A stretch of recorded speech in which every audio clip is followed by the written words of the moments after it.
Hello. Good evening. Oh my god, sorry. I had to yawn at the same time as I was actually staring. There we go. Thank you for the money. Thank you for the pet. I haven't even started the game yet, but sure, we will be saving. We will be saving. Give me a second. Isn't chewing just bits? Is it? Is it? I don't know.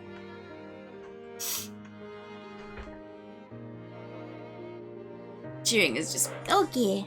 Well, now we know. Chewing is just bits. Why are they called bits anyway?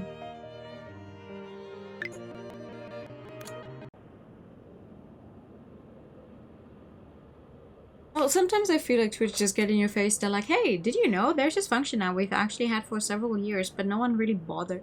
But yeah. Right. Hold on. Sorry. We'll come into flowers, where we are now in... Are we still in chapter 5? No, we're in chapter 6. The pig is just random bits. Oh yeah, I wanted to change mine up sometime because there's still the like the basic ones. So I'm like, I should put something there. I should put something more personalized there, but I keep forgetting. It's a good point, actually. Sorry, my brain is empty tonight. Unlike all other days where it's certainly not empty, haha. We got relatively far last time. I got very mad at Yuzuriya. But she's kind of helping, definitely, but the way she's going about it, I really don't like, because I really hate how she's now talking down on us and everything. I'm like, okay, well, what is it that they don't want us to see and find out? But we're going to be finding it out anyway. Maybe, but I don't want to promise that because I don't know how long chapter 6 actually is. But maybe we'll actually get to our first ending tonight. Maybe, maybe not. We'll just have to go see. All of this is like the nightmares I have whenever I'm feeling low. That's a good start. Once there's something terrible is approaching and I try to run, but my legs won't obey me, and all I can do is stand there rooted to the spot as fear clears up from beneath my feet. And my controller, once again, has this thing where it's making my mouse move. Except with snow. Okay, there we go. Those kinds of dreams. Oh, well. The plan we came up with was simple. But Rika-san detained Yatsushita-senpai and Kumikado-senpai, we made our way to Sister Basquiat's room. Rika-san called Sister Basquiat out for something, and I slipped into a vacated room to search for whatever it was the older girls feared being found. It was a simple strategy. However, although I looked from top to bottom, searching for whatever they might be afraid of, a diary or photo, in the end I came up empty-handed. While you couldn't go so far as to call it Spartan, other than the many teddy bears, Sister Basquiat's room was simple and minimalist. At first I was relieved, thinking I'd be able to get my task over with quickly. But rummaging through the desk drawers and thoroughly inspecting the wardrobe, I couldn't find anything that might negatively impact the girls. Time ticked by until I heard a sneeze from way down the corridor leading to the distant dorms. That was the signal to warn me they were coming back. When I heard it, I felt a sudden heaviness in my limbs. It was just like the nightmares I have when I'm being pursued by something terrible. My legs were frozen in place, like I was trapped in a quagmire. Nothing felt real. When I heard a second sneeze, it finally hit home that I was about to be caught red-handed. Just then, I noticed a piece of paper on the floor of the otherwise neat and tidy room. I moved falteringly, led by the glowing light of insect traps, until I reached where the object lay before the door. When I leaned down to pick it up, I found that it wasn't paper but a white handkerchief. What? Sorry, what? Did I read it wrong? No, it does say Quagmire. I didn't read it wrong. Oh, Quagsire is the Pokemon. Okay, that's why. Okay, sorry, my bad. I was like, wait. That's why it sounded familiar. I know that Pokemon name. Quagmire is as well. Yeah. When I leaned down to pick it up, I found that it wasn't paper, but a white handkerchief. And what I felt when I saw it. Quiggity, quiggity, quaggity. I feel it again now, the same unreal nightmare sensation I felt in Sister Basquiat's room. The dark art room is eerily silent. The only sound to be heard is the occasional rattle of the wind against the windows. It makes me think of old twisted fingers gnawed as ancient branches tapping against the glass. No.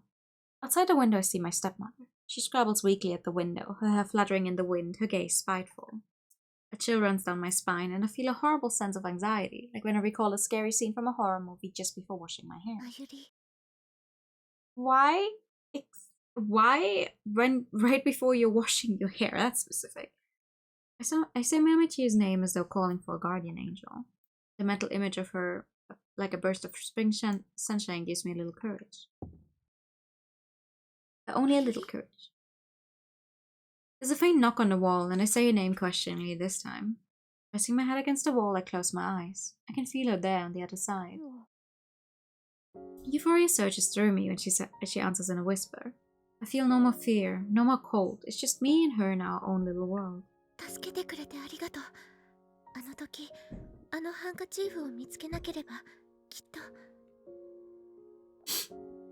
She says nothing, but I know she's there. Maybe that's why I treasure even the silence.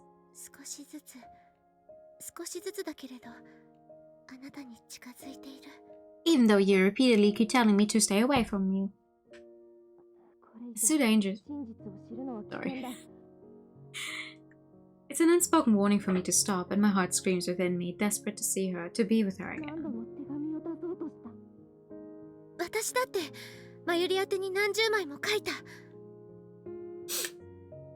Emotion surges up in me and I shout through the wall. If you both want to see one another so desperately, then why are we still relegated to speaking through walls? Perhaps she's terribly ill. Perhaps her face has been disfigured. Horrible possibilities fill my mind. Her voice remains unchanged, but what if she's just putting on a brave front?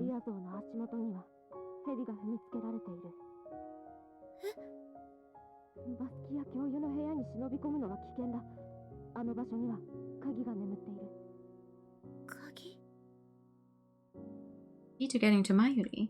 Or the key to the darkness that lies at the heart of the academy? Is there something in that modest room that could shine a light in the darkness?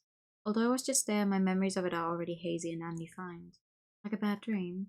Mayuri?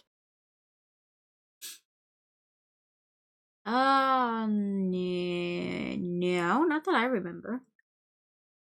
The warmth of her presence is gone. I'm now seized by a freezing cold at the core of my being.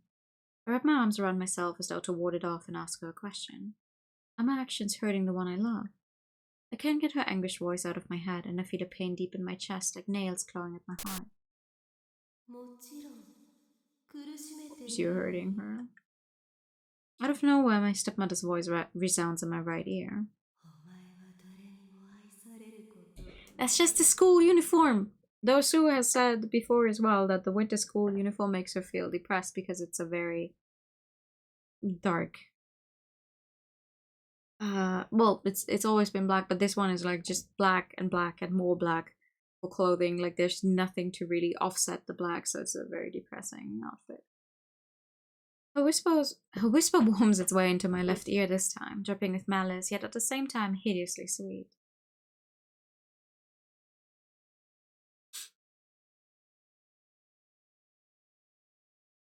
Okay, so we found a handkerchief. Huzzah? Anything else? Mary's child again. 貧しい家庭に生まれた女の子が3歳の折に聖母マリアに引き取られ、天国で幸せな生活を送ることとなる。日々は流れ、女の子が14歳になった時、旅に出るマリア様から鍵を預かることとなった。そして13番目の扉を開けてはならないと命じられる。しかし女の子は好奇心から13番目の扉を開けてしまう。旅から戻ったマリア様が扉を開けたことに気づき問いただすも、女の子は開けていないと堅くなに言い張った。言いつけを守らず、嘘をついた女の子へとマリア様は罰を下し、口を聞けなくし、天国から追放した。その後、身寄りなく泣き暮らすも、偶然に通りかかった王子に拾われ、結婚することとなる。仲睦まじく過ごし、子供を授かった。しかし、子供が生まれた晩、マリア様が枕元に立ち、13番目の扉を開けていないのだね、と問われ、お妃となった女は、堅くなに開けていないと訴えた。And boom, Mary takes her child away. 嘘の代償として、子供を奪われるお妃。その後、2度、3度、子供が生まれ、同じ質問をされるも、嘘をつき続けたため、その度子をさらわれてしまう。物語の最後に改心したお妃が、嘘を恥じ、罪を認めたことで、連れ去られた子供は、3人とも返され、許された。14歳の折についた嘘で全てを失い、嘘をつき続けたため、大切なものを奪われる。She certainly found out. 話を聞き、私は Fucked around, found out. Also fucked. これから始まる物語は、失った子供を取り戻そうとあがく、哀れな王女のお話。Though I have to admit, when I first heard the whole, oh, you're allowed to open every door except the 13th, the first thing I had to think of was Bluebeard's wife, because the story is also he leaves one day and he tells her he gives her the set of keys for all doors in the house. And it's like, you are allowed to go into every room except for this one. And she, like, the wife, she's curious about it, but she keeps holding back. She doesn't go in there. Except one day she actually does open it, and the entire room is just covered in blood. And from his former wives, the corpses and everything. And she drops the key in surprise.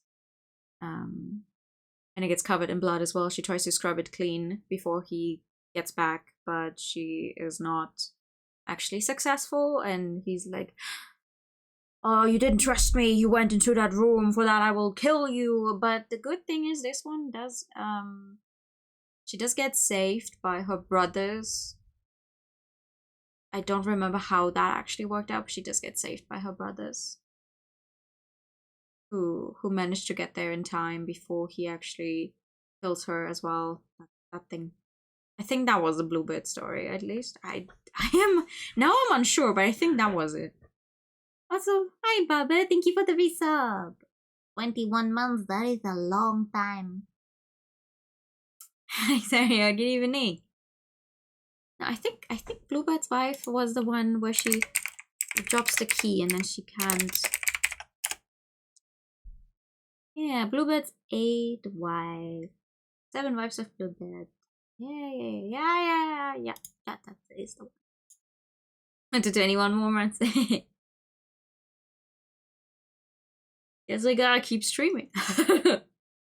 But not that I plan on stopping anytime soon. No. The air is warm as though teasing the arrival of spring. The sun's light is pale and gentle. Feels like spring, I murmur. そうね。でも、今日のような日は続かないわ。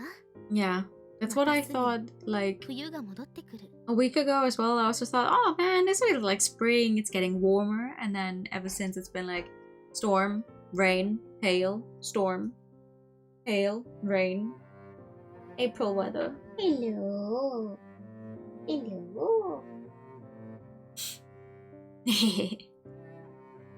Can't stop, won't stop. As I listen to the pleasant tinkle of tea being poured into a cup, I think to myself that spring can't come soon enough. I feel like with the arrival of spring, everything will be better. どうぞ。まさかコーヒーがいいなんて言わないわよね。Lowering her gaze from the peaceful blue sky, Erika-san lifts her own teacup and breathes in the sand. 休日の朝にはこっちの方がいい。ダージリンだろ？ I actually had some tea today as well. アッサムよ。ミルクティーが合うの。どうぞ。She adds a splash of milk to Erika-san's cup, then gives it a quick stir with a spoon.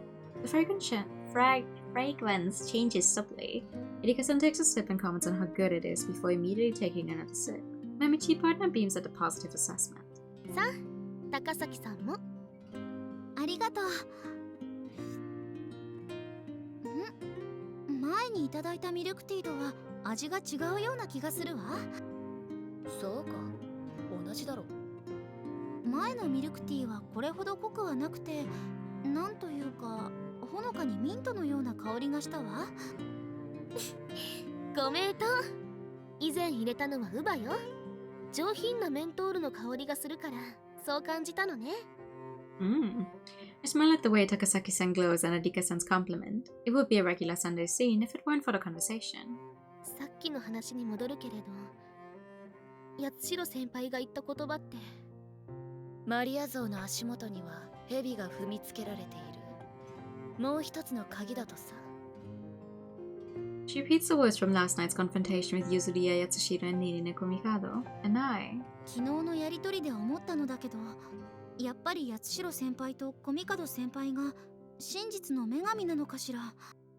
それは違うのだとしたら、アガベのタルパの正体？でもそれを話してくれたのは八代先輩だから。私はそれよりも八代ゆずりはが鍵を与えるという前に告げた言葉が気になる。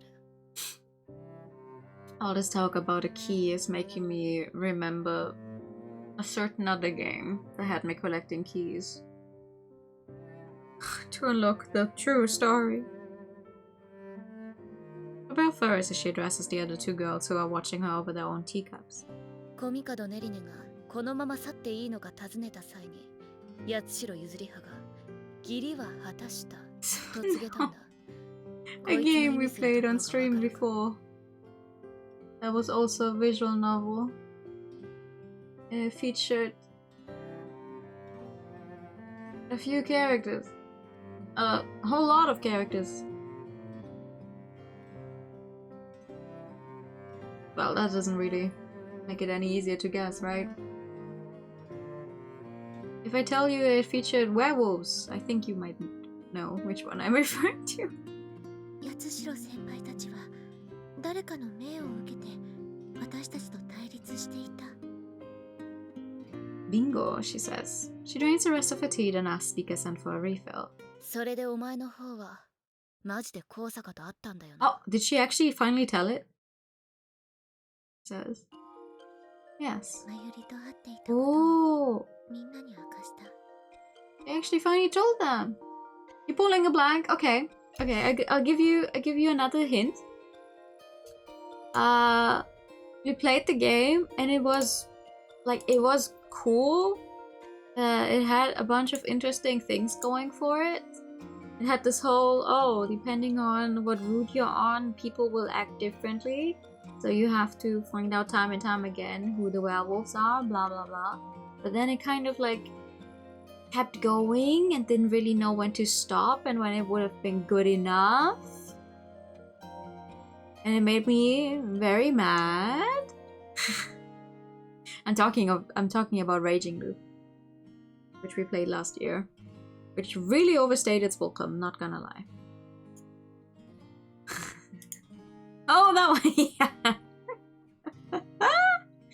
Prisma, the game. So true.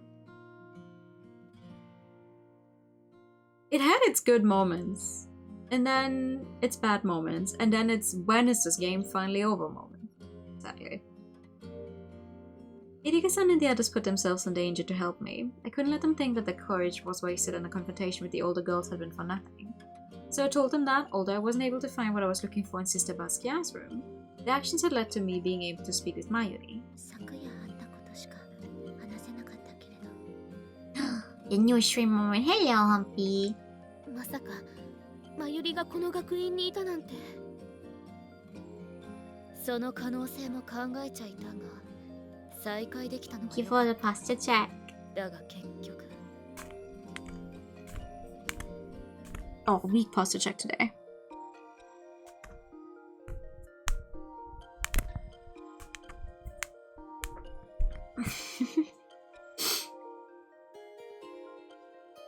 She trails off looking at me. I know that she's not saying. I know what she's not saying. It's exactly what I've been doing my best not to think about.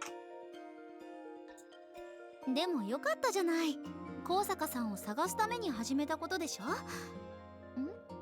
だったらもう謎解きは。Well, we know she's still alive. We know she's still here, but we don't actually know how to get to her yet. Scratching her head rapidly, Irika-san tells her that's not at all the case. 真実の女神、もしくはアガペのタルパに高坂がどこかへ幽閉されていて出てこられたってのなら、もろ手を挙げて喜ぶとこだが、昨日高坂は白羽と再会を果たしながら意味ありげな言葉を吐いて立ち去った。まゆりは自分の意志で真実の女神のもとへ戻っていった。いや、自分の意志ではなく、おそらくは何らかの弱みを握られているからだろう。自分の意志で戻るのなら鍵となる言葉を吐くわけない。Hello. まゆりは助けを求めている。Everyone catches their collective breath and turns to look at me. Perhaps as Irika-san is implying, Mayuri just wants to be left alone, but... 私には助けを求めている声が聞こえた。まあ、白羽がそう言うならそうなんだろうよ。レーダー、高坂は何か弱みを握られるようなネタはあるのか？ She didn't have the best home life, but I feel like that's true for every other girl. We find out like some more backstory and family life about, like, for some reason or another, all of these girls, the ones that are relevant to us, have come here because the home life is not that good. So, to boarding school it is. 学院のどこかにいるのに会いに来られないってなら、何か弱みを握られ脅迫されてるって考える方が自然だろ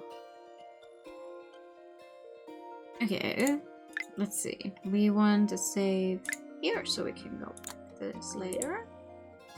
So we're going for Mayuri's end first. The Mayuri end, let's see. Information that can be used against somebody doesn't just have to be a wrongdoing they've committed. It can also be something they don't want anyone else to know. In which case... You think any of them have good home lives?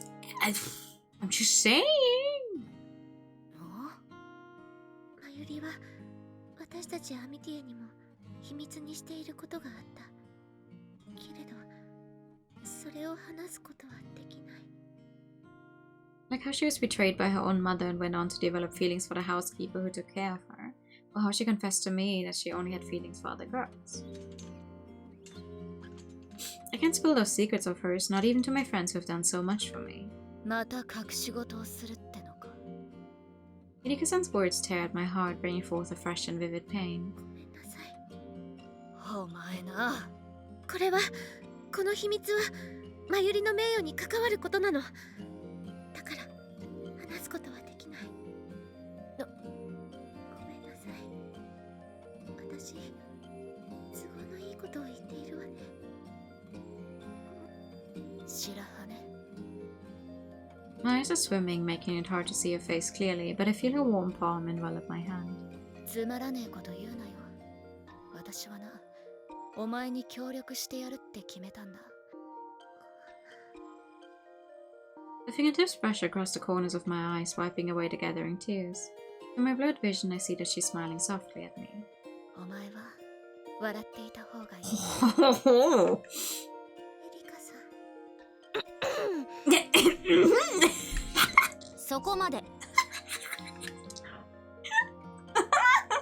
Takasaki-san pulls Irika-san away from me, and I feel a heat creep up my neck and stain my cheeks. それでは話を戻しましょう。Stop flirting! それで高坂さんは何か話さなかったの？八代先輩が言ったマリア像の足元には蛇が踏みつけられている。そう、それと同じように鍵になる言葉とかは？ The words Mayuri spoke to me there in that space were called pain, and everything else seemed so far away. バスキア教諭の部屋に忍び込むのは危険だと。あの場所には鍵が眠っているって。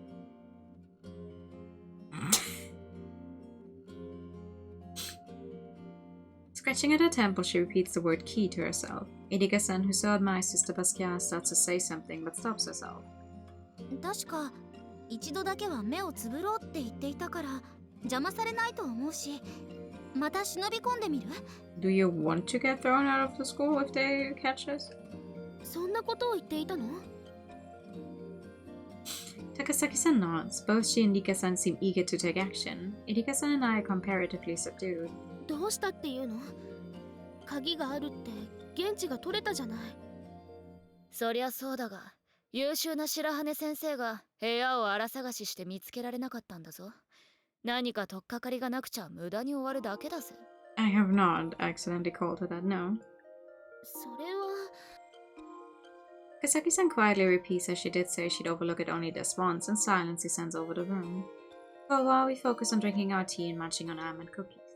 The crunch of cookies melts with the occasional rattle of wind, filling the room with otherworldly echoes. Otherworldly. Thinking back on my conversation with Mayuri the previous night, it suddenly occurs to me that Mayuri said the exact same thing as Yatsushita-senpai. マリア像の足元には蛇が踏みつけられている。え？私たちは八代先輩から聞いたのと同じ言葉。この言葉を Maybe there's just a fucking secret tunnel behind the painting of that Mary. I wouldn't even be surprised anymore at this point. I repeat the phrase and then Takasaki-san abruptly leaps to her feet with a rallying, well then let's go. え？どこへ？だからマリア像の元へよ。Oh, the statue. 意味深なセリフじゃない。 We have an actual statue here? What? When she adds that she thinks it'll be a fun adventure, the tension etched across everyone's faces eases. And we have several. That doesn't make it easier. As Irika-san points out, here at St. Enrico Mission School, statues of the Virgin Mary are, no disrespect intended, a dime a dozen. From the large stately monuments watching over us to small figurines of varying shapes and sizes, we are practically tripping over them. However... 本当にこんな場所にマリア像があるのかよ? Irika-san asks critically, and her métier partner who's pushing a wheelchair responds without missing a beat. イチゴやリンゴと怖い話談義になった時に話題に上がったことがあったのよ。学院の外に古いマリア像があるって。Secret tunnel. 階段。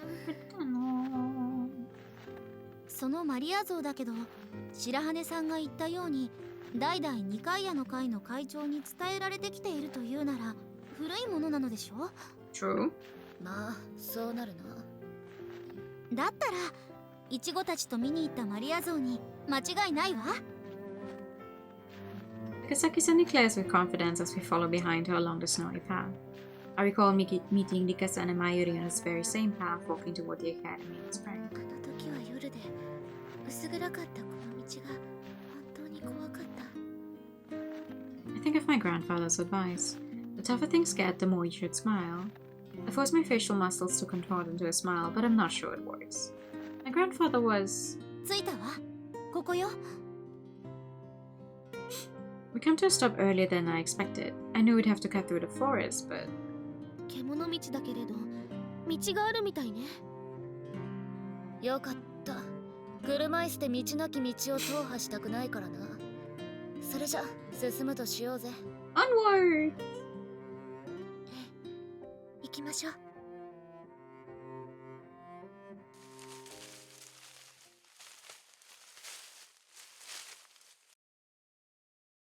Oh, pretty. Ah.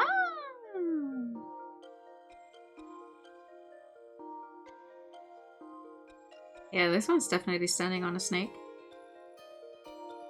No, just picking a direction in the woods and starting to walk is not usually a good idea. So you can get lost in the woods very easily. We make our way carefully along the snow-covered track until the forest opens up abruptly before us.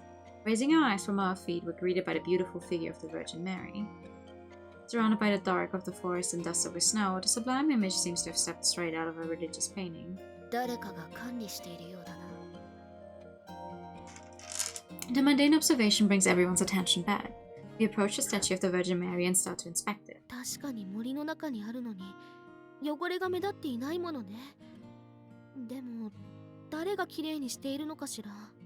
さあ、ここにマリア像があるのを知っている人の方が珍しいし、学院の雇っている清掃員じゃないかしら。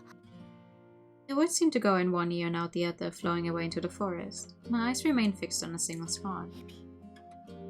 My gaze doesn't break away from the snake Mayuri spoke of. まじまじと見たことはなかったが、本当に蛇を踏みつけているんだな。We all stare down at the snake beneath the Virgin Mary's feet. This is what Yatsushita Senpai's warning was about. Spotting what looks like some kind of mark on the snake's head, I brush away the snow covering it. これは星の中に数字？ Oh! A symbol has been carved into the snake's head, a star, and inside the star the number 23. 数字？何これ？お前が見に来た時は何も刻まれていなかったのか？ She admits that she didn't really look. Ika-san peers fearfully over my shoulder. そうか。当然、マリア像にはこんな飾りはつけられてない。だとすると、八代先輩とまゆりが伝えようとしていた鍵だと思う。Running a finger over the snake's head, I pull open my mental drawer and ask myself, what does this tell me? もしかして、イクトゥス？ Oh, what now? 白羽さん、この模様が何か知っているの？この文様の意味はわからないわ。ただイクトゥスのようなものではないかと思ったの。不勉強だけれど。Thank you. Are the characters who also don't know what the fuck she's talking about? キリスト教が迫害されていた時期に、互いに信者同士だとわかるように、隠しシンボルを描いて確認し合っていたの。この文様が？違う。イクトゥスは小さな子供が描く魚のようなマークだよ。まず一人がハンコを描く。相手もキリスト教徒ならハンコを描く。それで魚のようなマークになることからクリスチャンフィッシュとも呼ばれた。それじゃあこの文様とは違うじゃない。つまり白羽が言いたいのは、この文様が真実の女神、もしくはアガペのタルバのシンボルだとしたら。Words tumble from my lips and echo ominously through the forest, leaving a heavy silence in their wake. This has only reinforced my belief that, like Erika-san said, there's someone controlling Yatsushiro Senpai. つまり学院にはこのシンボルを持つ真実の女神の神派がいるってことね。Get ready for the Jesus fish. We don't know for certain that the symbol is an Ichthys? But there's a force to Takasaki-san's words, a faint outline of our enemies beginning to form. Until they're visible, I don't need to concern myself with them. Once they come into focus, I can be on the alert and come up with a strategy. But how am I supposed to deal with something as incorporeal as a ghost? Incorporeal? I ask myself this as I gaze into the eyes of the snake. They seem to burn with hatred.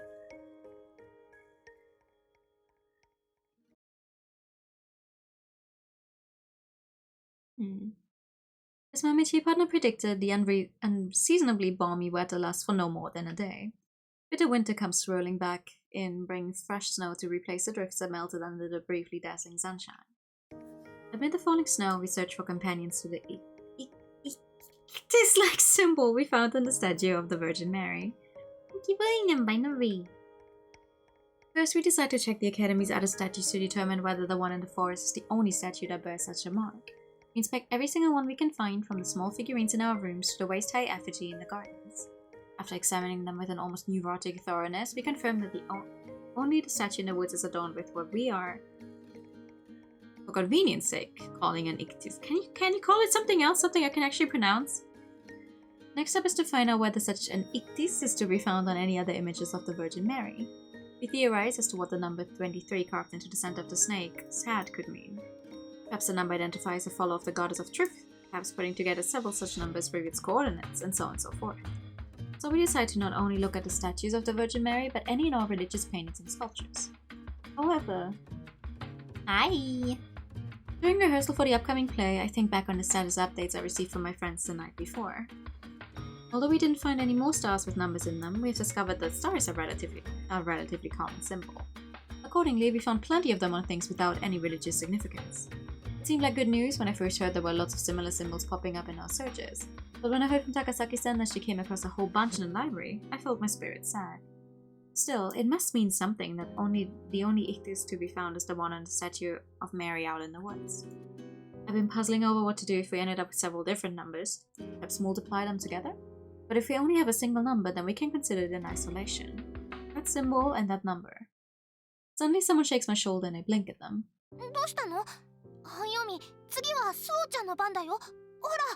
Oh, sorry. Flustered, I look down at the script, but I don't know where we're at. Looking up, I see Ichigo-san and Ringo-san looking back at me from over their own scripts. Along with Tsuebuki-san, who is regarding me with narrowed eyes.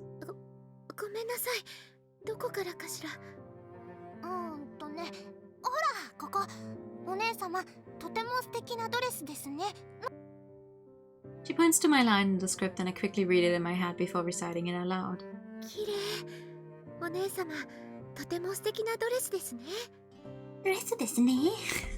Dress. Thank you. Posture checking. How you doing? Good evening. I'm accidentally tapping out of my game.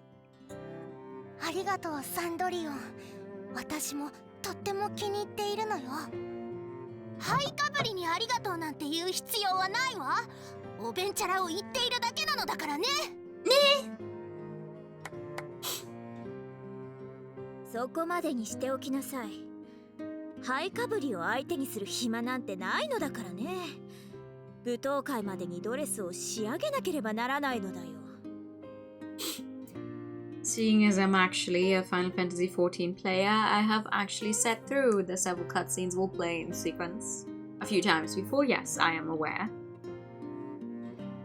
Why? The twins are playing the parts of the evil stepsisters and Tsuebuki-san the stepmother. We're only reading out the lines, but they put on an enthusiastic performance nonetheless. The twins are putting in their all, but I'm especially surprised by Tsuebuki-san's impassioned delivery. She genuinely seems to resent me. She genuinely does resent you. For anyone who's not aware, you do get a little pop-up in Final Fantasy XIV in the main story, especially towards the end of a big story part where they're just like, oh, several cutscenes will play in sequence. Please make sure you set aside sufficient time to view them in their entirety, blah blah blah, and you actually have to confirm that. Because you will not be able to just get out of those. That kind of thing. Several consecutive cutscenes from Final Fantasy XIV. Wow. Except you have someone read them to you. Right here, right now. Stumbling over the words, which does not happen in the actual consecutive cutscenes. They don't usually stumble over the words.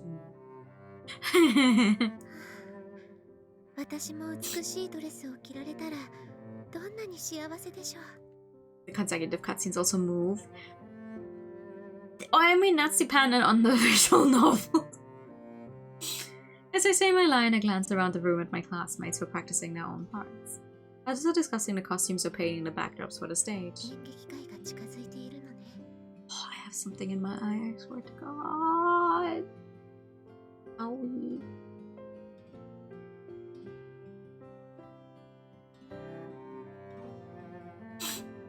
We're mostly done with the costumes, the props and the set dressings, curtains and other mechanisms for the show. The only thing we're missing is...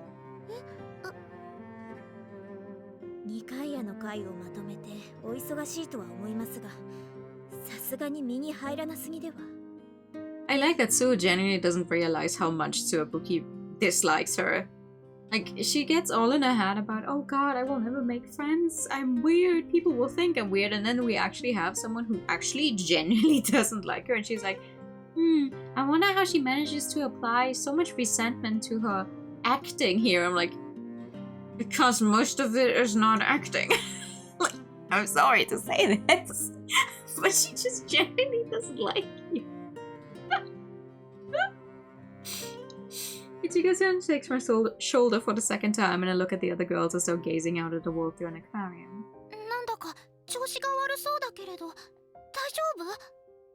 Having someone with a pretty voice narrate them to you is truly unbelievable, honestly. Imagine having to read for yourself. I'm carrying an unbearable frustration, like I'm just one step away from my goal, but it's still somehow out of reach. The reality that the play is right around the corner hasn't sunk in.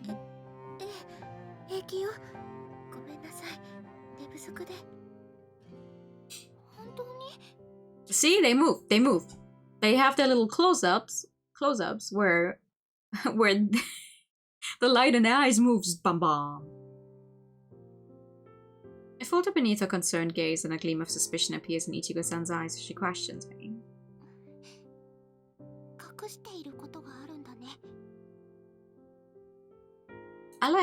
I like them all.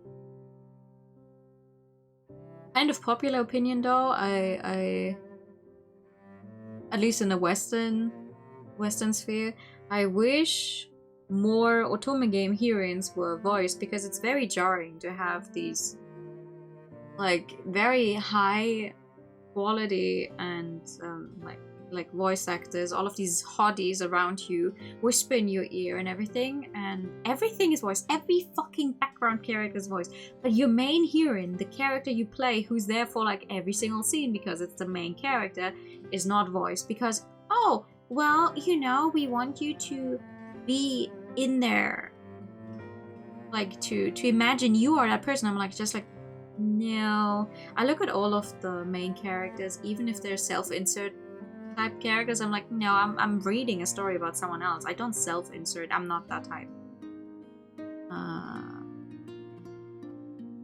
I'm not that type of person, so I'm always just like, oh yes, here's some guy with a velvety voice whispering into my ear, and then it comes to her text box and it's just like not voice. I'm like, that fucking sucks. You reach a point in the story when you probably want to set aside the sufficient time to read the rest during the next stream because, oh, there's a lot happening. Oh, you say in the next few hours. I cannot really go for overtime today. Can you try, if you'd like, can you give me a warning once we're actually approaching that, so I can kind of gauge whether I could still do that today or whether I should like leave it for another stream so I don't have to stop in the middle then? We didn't see that vampire tutorial when we were making it. Kind of. I like that they're adding a few more things every time though. It's good. It's like, yeah, okay, it's actually, oops, this series did actually take a while. Why is the bell on the ground? The series did actually take a while to make, and there's always improvements.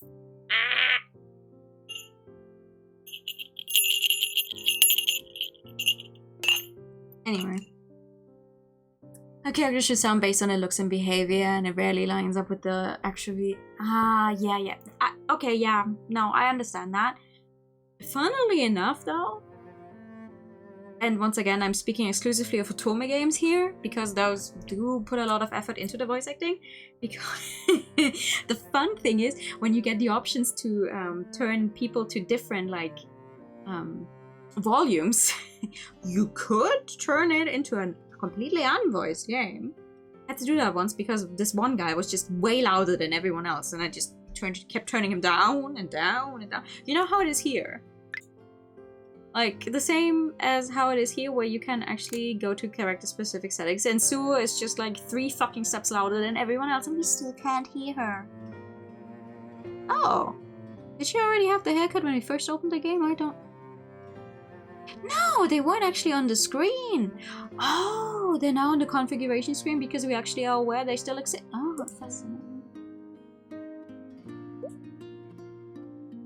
So speak up. Given the binary and the pad, by the way. Enough new tech to justify making it 4 separate games on Steam.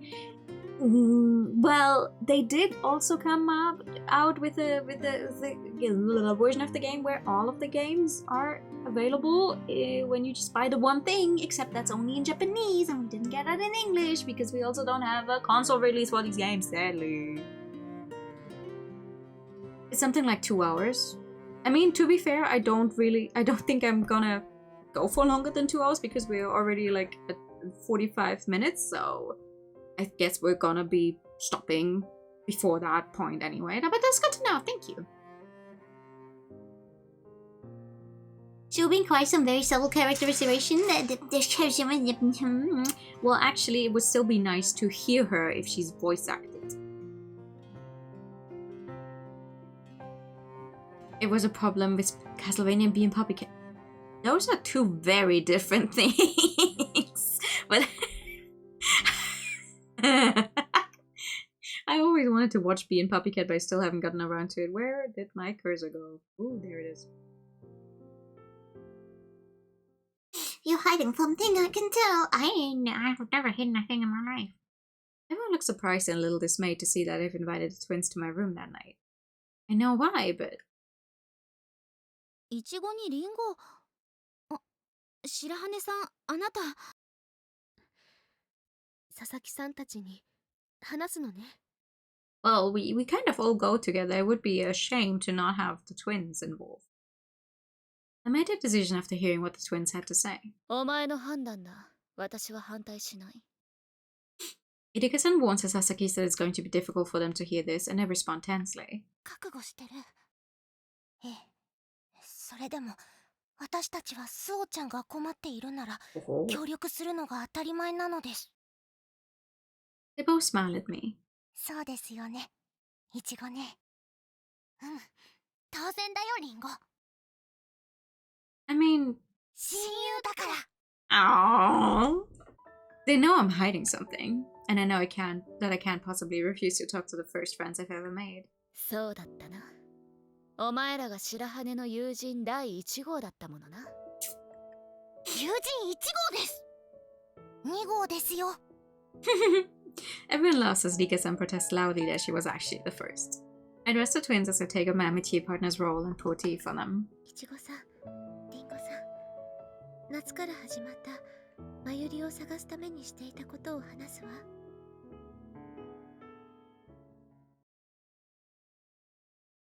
Fade to black. And so I do. I tell them, as I did Erika-san and Takasaki-san, and then Nika-san, about everything that happened in the spring and everything that's gone on since then. About all the hurdles I faced seeking the reason behind Mayuri's sudden disappearance, and how I overcame each of them. And why I became the president of the Council of Nikea. She and Basquiat and the Toba of Agape. My chance meeting with Mayuri. Then how we ended up facing off against Yatsushita-senpai and Komikado-senpai.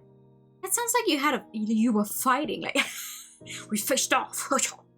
At first I thought about leaving out the parts about our upperclassmen, but faced with their earnest gazes as they listened intently to my story, I was hesitant to lie to them. Contrition toward the two of them, standing there silent as mice, wells up within me. I wonder whether it was too soon to tell them about Yatsushita-senpai. However, I stared at both hats, sure that I heard a low whisper from one of them.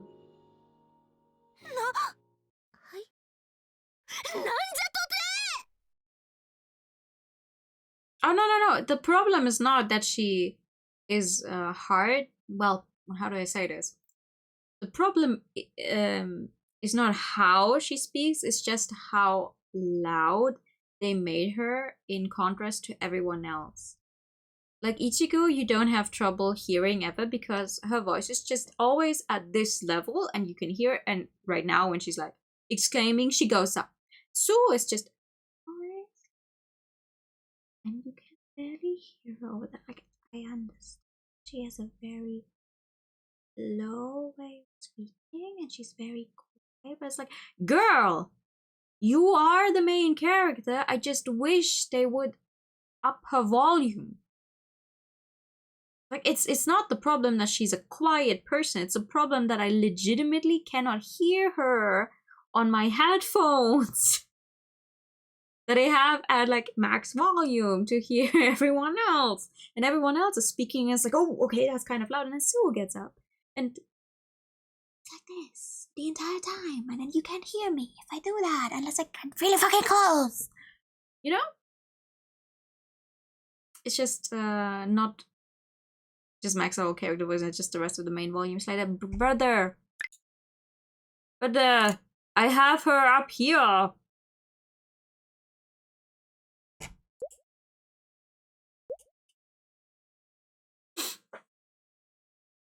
I have to kind of make it so you can still hear me over the game as well, right? いちごね、おかしな言葉遣いになっているですよ。言葉遣いをリンゴに言われたくないよ。会長選に出たのはそんな理由があったから。シオン・バスキアって。怖い話好きの私としてはアガペのタルパが気になりますけどね。So two of them start discussing what I've just told them. I find myself turning to look at Dika-san in amazement. そのいちごさんたちは八代先輩とコミカド先輩のことショックじゃないの？それはもちろん驚きましたですが。They glance at one another. I have no idea what emotion they're communicating, but ショックじゃないわけがないわ。I say something encouraging. I'm sure they must be upset even if they're not showing it. その話した私が言うのも変だけれど。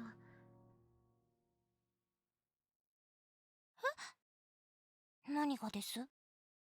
二人のために、そうだ、何か美味しいものを作るわ。美味しいもの？だったら元気が出るように三人で何かその。お出かけとか。How's that tasty? それでいいの？スオちゃんと二人きりで遊べるなんて貴重だよ。何しよっかな。スオちゃんは3人と言ったのですよ。聞こえませんな。Hearing a cheerful banter reassures me slightly. 二人とも落ち込んだりしていないの？ Dika-san pokes Dika-san in the ribs for an overly blunt question, and Dika-san hurriedly apologizes. The twins look at us awkwardly in the ensuing silence. Then, scratching her cheek, Ichigo-san speaks. いや、すっごく気遣われているみたいだから言うけど、私的に別に気にしてないよ。Yeah. No, that's not really a point of concern. 私としても同情です。本当に？だって八代先輩とコミカド先輩が敵になったわけだし。スオちゃんから事情を聞きましたが、私たちとしてはゆずりは先輩とコミカド先輩の2人が敵になったとは思ってませんよ。話を聞いていて思ったんだけど、なんというか敵対のような形をとってはいるけど、そこまでひどい目には遭ってないでしょ。私は頭は打ったけどな。それは話を聞く分には自己っぽいし、なんていうか追い込もうとするならもっとうまくやれたんじゃないかな。What Ichigo-san is saying makes sense. If they really wanted to play dirty, there are plenty of ways they could have done so. それに一度だけ猶予を与えるって言っていたですよね。それもゆずりは先輩らしいです。I still don't like how they're going about it. 印象を受けますですよ。学院に戻ってきたっていうのは驚きだけど、また会えるのは嬉しいよね。です。Although it seems an overly optimistic assessment, their words give the rest of us hope. How wonderful it would be to know that they aren't working against us. あの二人が完全に敵として向かってきたら。Overly tears. Yeah, no. I would like to retain my hearing. No, fearsome too. I don't want them as my enemies. それじゃあこれからはお前たちも仲間ってことでいいな。I mean, they kind of have to be. It's not like we could let them leave now that they know. 聞くだけやぼってやつだよ。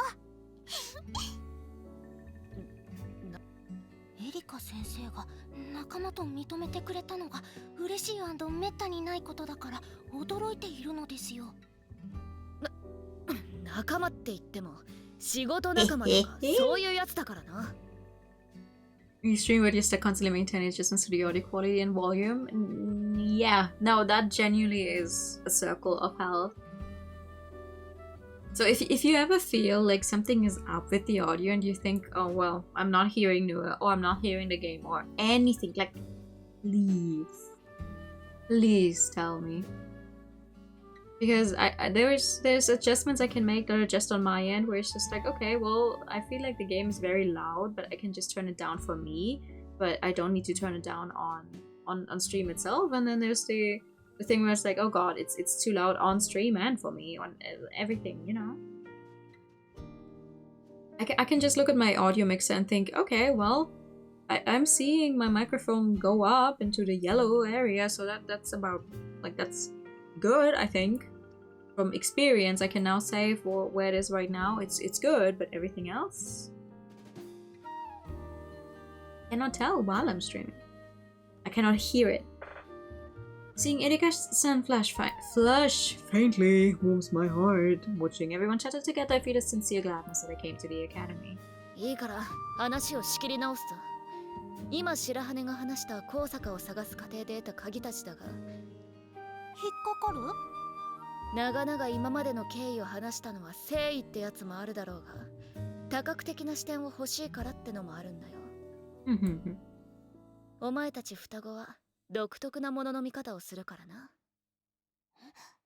もしかして褒められてるの？褒められているんですよ、いちごね。私としてはそうですね。やはり一度直接見てみたいですね。Thank you for the pad and the high time. 見てみたいって焼け落ちたっていう聖堂跡とか？映画の地獄のモーテルみたいな感じなんじゃないかと私としてはワクワクしていますですよ。ワクワクドキドキ。そういえばまだ聖堂跡は見に行ったことはないわね。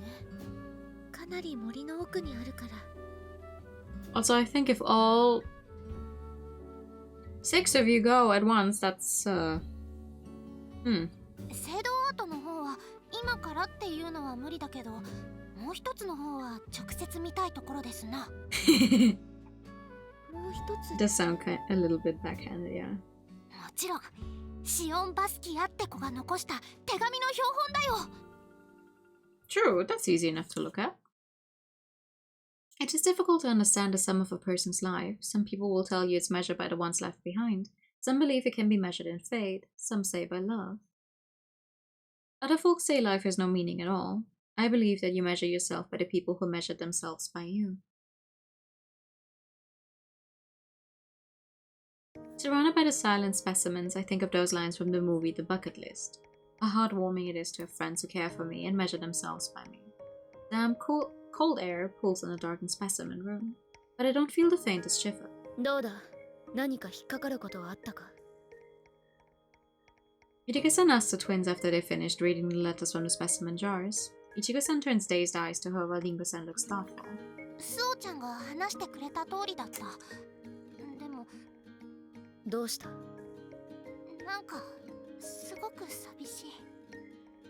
The rest of us feel the same way. We all looked over the letters again too, and I felt the same gloom reading them again that I did the first time. リンゴさんは? She prefaces her observation by saying that she herself was generally of the same opinion. Then, なんというか、一つだけ違和感を得た箇所があったのですよ。I mean, I do think there's a meaning to life, though. It says, they put the letters down on the table and gather around her. それってどこの箇所かしら? 貴船さゆりさんが残した手紙です。With that, she holds a specimen jar out to me. Good morning, day, evening, night, wherever everyone is. Hi. Good morning, day, evening, night, wherever you are as well. To you as well. There we go. Managed to fuck that one up. Just thinking back on the raw emotion of the letter, oozing with the pain and sadness of losing her Amici, makes my eyes prickle hotly. この結びの文なのですが。 She indicates the lines. Of course I should have faced up to her. I should have apologized and made things right. But because of my own willful stubbornness, my Amici is gone and I will never see her again. Rest in peace, my beloved Shion. The scrolled closing lines speak of a deeply held regret. I silently reread the lines, then look up at Ringo-san. 最後に安らかに眠りますようにとして終わっているなら気にならないのですが、走り書きのような文字でこの Good evening, nightish then. I knew that. Of course. It was still fun, though. She points to the hastily scribbled words. もしこの手紙を読んだ者がいるなら、シオン・バスキアの墓から We've all noticed this part before but never discussed it. It seems like a final castigation, Sayuri berating herself for her sins. なんというか、少しおかしくないですか？この手紙を書いた時、墓前に花を手向けたけれど、後から自分の行為を思い出して悲しむ権利もないと卑下しているのだと感じたわ。I wonder if they had someone actually hit a fucking I forget what this instrument is called, but the ping, ping, ping in the back. I wonder if they had someone actually hit that noise, or if it's like a pre-recorded sound. Because imagining someone actually standing in the recording booth for the music and just going ping, ping is immensely funny to me. そうですか。私としては悪いことをしたと後悔したのなら、亡くなった者への尊厳のためにも前を向くと思ったのですが。Enjoy your walk to get a spicy. 確かに。Could be synth, yeah, that's what I'm always thinking. It's like, is this a real instrument or is it synthesized? Ichigo-san nods. 花をどかしちゃうよりも花でいっぱいにしてたくさん謝ってたくさん楽しかったことを話しかけるよ。あなたたち強くなったのね。Ichigo-san puffs her chest out proudly, and I get a feeling. As soon as I get the words tucked away in a drawer inside my brain, a vague silhouette lingering in my mind sharpens into focus.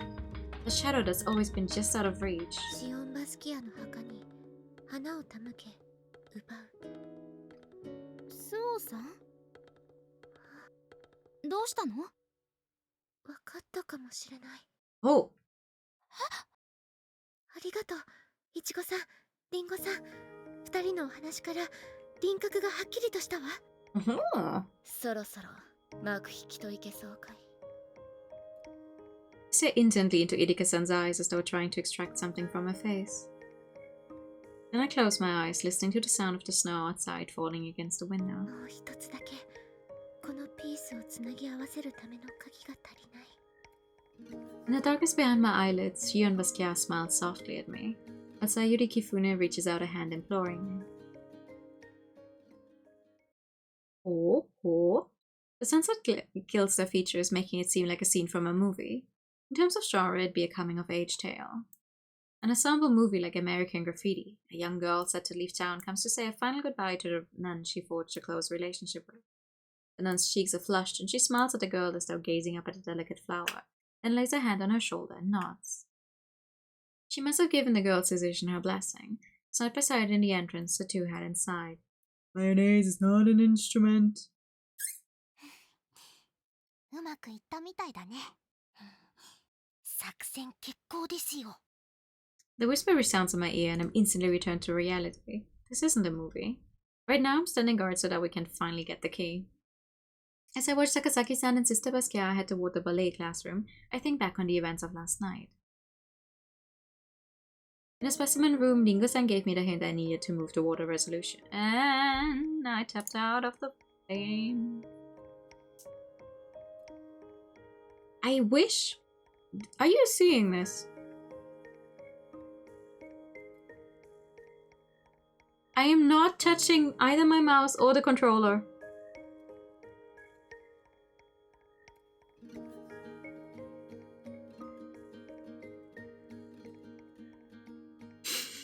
Fucking Joy-Con drift. Stop doing that. There we go. In the specimen room, Ringo-san gave me the hint I needed to move toward a resolution. It's haunted. I said out loud. When asked what this key could be, I answered. 鍵？それって。白羽が説明しただろう。バスキア教諭の部屋には解決のための鍵が隠されているって。Everyone fell silent. We all knew what this meant, yet no one was willing to say it out loud. Idika-san muttered something about Yatsushita-senpai, then glanced at me like she'd said something thoughtless. なんで探しに行かないの? Ichigo-san contributed as though a ball had been thrown and she was wondering why no one was going to pick it up. 委員長も同じことを聞いたがね。白羽が部屋を荒探しして見つけられなかったものだ。取っかかりが必要なんだよ。取っかかり？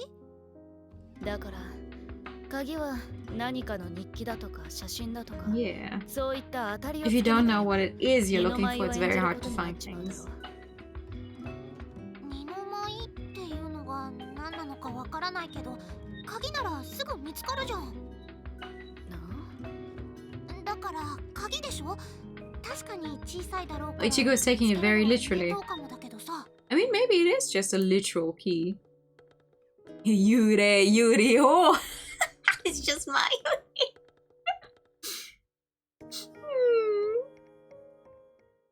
She said it as though it was the most obvious thing in the world. 鍵。私は鍵は何かの比喩だと思っていたけれど。Watch her be right. Even factoring in my own deductions, it makes sense that it should be an actual key. 何？どうしたの？お手柄ってことだよ。で、部屋の中でそれらしい鍵はあったのか？ Sometimes you just need the one person in the group who takes everything literally. I shook my head. I did come across several keys, but they were all familiar to me, such as the key to the greenhouse. なら、部屋のどこかに隠したってことになるが、隠せるような場所。She suddenly stopped, her mind probably also jumping back to when we searched Komikado-senpai's room. We looked at one another and grinned. ブラウン神父の同心だわ。木の葉を隠すなら森の中ってことか。だったら鍵を隠している場所は。How? How are you going to search those? どうしたの、スオちゃん。手はず通り、私たちが見張っていますから、手早く。Oh, the teacher just has a bunch of teddy bears, that's why. Thanking the two of them for agreeing to stand watch, I set off for the dormitories. As I hurry back to the dorms, I think back again on our conversation in the specimen room. 鍵を隠している場所の見当がついたのは喜ばしいけれど、一つ問題があるわ。Without thinking, Erika-san and I had clasped hands in delight, but Takasaki-san regarded us with a troubled expression. 何がだよ、なんて言わないでよね。今まで探すための時間を気にしていたでしょ。大量のぬいぐるみから鍵一つを探す方法はあるの？ We unentangled our hearts and thought on Takasaki-san.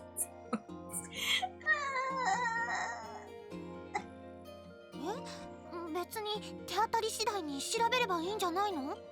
No, we are not supposed to leave behind a trace. We cannot destroy them. 背中にファスナーでもあればいいですが、そういうのがなかったら。Not only would it take too long, but none of us had any desire to disembowel innocent teddy bears. まあ、修復するにしても、持ち出せるのは一つか二つ。こちらも当たりをつけるしかないか。大切な鍵をしまうのだから、一番思い出があるぬいぐるみじゃないかしら。つまり、一番古いテディベアを引き裂けばいいわけ。We are not going to dissect any teddy bears. 人聞きが悪すぎるだろう、おい。一番古いぬいぐるみが可能性が高いのは認めるけれど。なんだ？以前部屋を探した際にぬいぐるみも調べたけれど、みんなきちんとお手入れされて綺麗だったの。見た目の汚れだとか古さでは判別できないですか。Nika-san voiced my concern and everyone frowned. 確かテディベアって年代によって作りとか変わらなかった？なんていうか、こう傷やとか手がこうピンとなっていないとか。ああ、そういえば年代によって特徴的なパーツが違うってのは耳にしたことがあるが。Everyone looked to Erika-san as though she must know how to distinguish them. なんとなく聞き覚えがあるって程度だよ。自慢じゃないが、ぬいぐるみをプレゼントされたことなんて生まれてこの方ないぞ。Boo, I have many plushies. 私も小さい頃人形をもらったことはあるけれど。I still have many plushies. 私的にも似た感じだよ。どっちかっていうと外で遊ぶのが好きだったから、お人形は以下同文ですよ。I also still have my oldest plushie, which is a giraffe. which is fittingly also just called Girafi. Yeah. Yeah. 白羽はどうなんだ。ぬいぐるみとか好きそうな見た目じゃないかよ。Bins buried in a closet. Oh no, we did give some away at some point because it's like, well, where are you going to keep all of them? They're still very much in like good shape and all that, but I do still own some of my oldest plushies. I recall my father giving me a doll at some point, but my introverted self preferred watching movies or reading books to playing with toys. Surmising my answer for my silence, Erika-san seemed unsurprised. どうしたの？古い年代が分かればいいのよね。だからそれが難しいって。おい、まさか。Oh my, yeah! I do have a double bed, and one side of the bed is literally just for all of my plushies. My mature partner responded crisply, stroking her braids and looking proud of herself. アンティークのぬいぐるみの目利きなら任せて。You can? Oh? Sister Basquiat's room is as still and silent as the forest outside. Oh, that is more bears than I was expecting.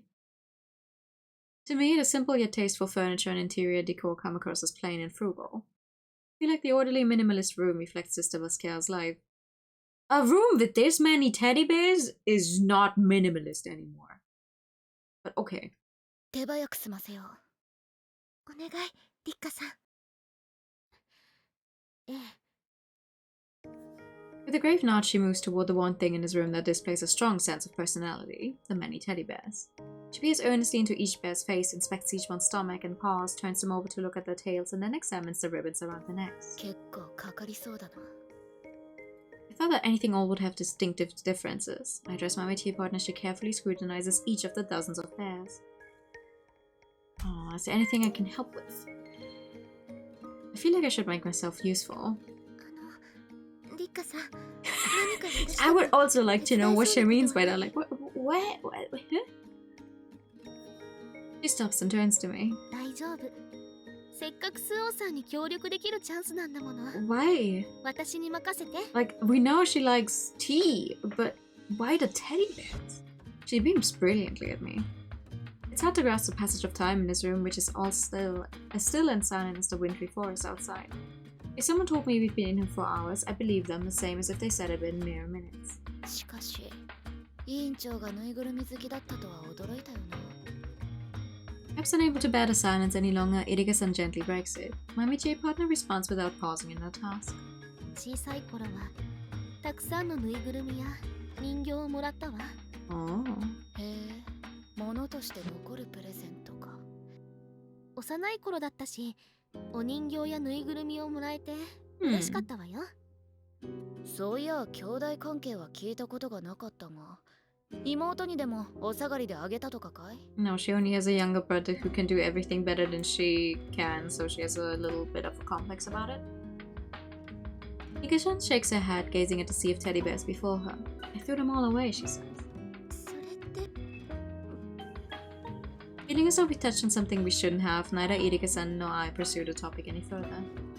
My mature partner doesn't seem to want to talk about it either. She continues her work in silence until...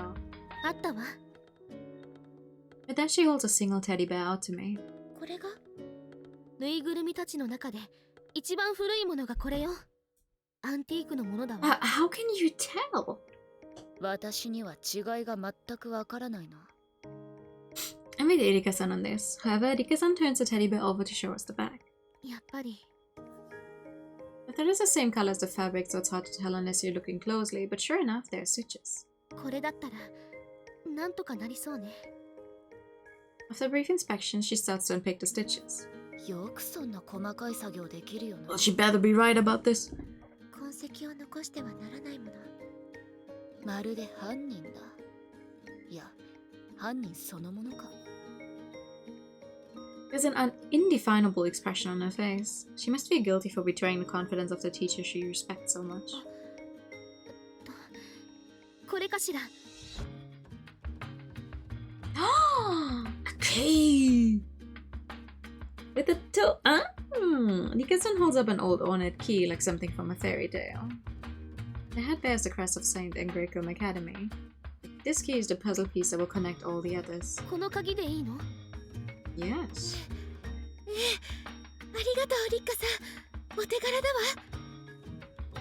The key, and it was an actual key. As I take the key in my hand, hope surges in my chest. This key will lead me to Mayuri. I hold it to my chest and close my eyes. As the wind batters the window, I hear the labored screech of a secret door finally being pushed open. The key.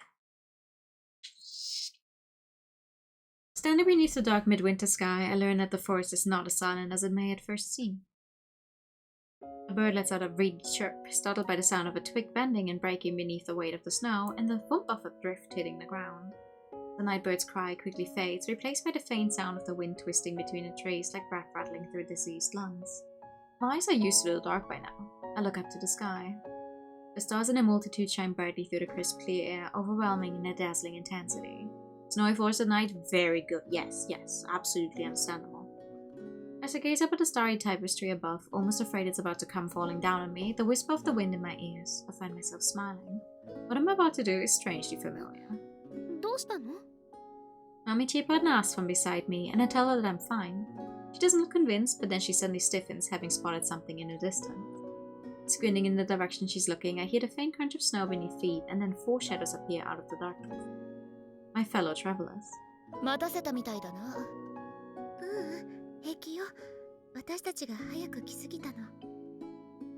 Akasaki-san jokes to us from behind Irika-san's wheelchair.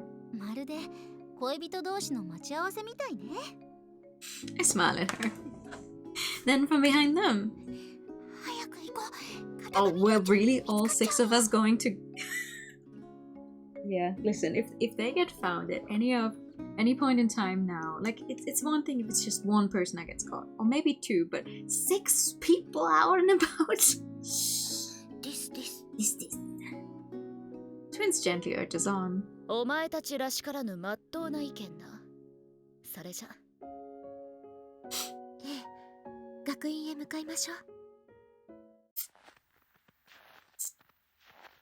pick my way along carefully, squinting down on the path carpeted with wind-whirled snow. I've decided to take the same route as the last time we snuck into the school building during the Hookman incident. The fresh, untrodden snow is soft as foam, and my feet sink deeply into it. Every step seems to echo like the sound of a creature grinding its jaws in slow mastication. The rest of the world is silent around us as we make our way to the landmark elm tree, then cut through the forest. This is giving the X-Murder. It's the dorm room. It's a little ways away from the actual school building, but it's just the dorm room. The twins are the most sensible people among you 6. I actually can't say anything against that. You might actually be right, but it's hard. It's no. There's some sense to it.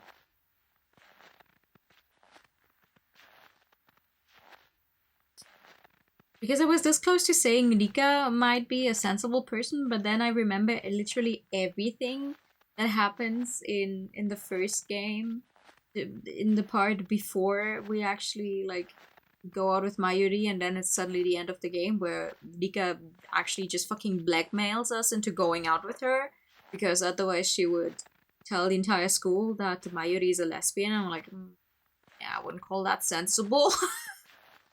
I know the game just kind of, the later games kind of ignore it, but that was a thing. She did blackmail us. Path leading to the clubhouse is barely more than an animal track, and while the snow is littered with tiny paw prints, ours are the only human tracks.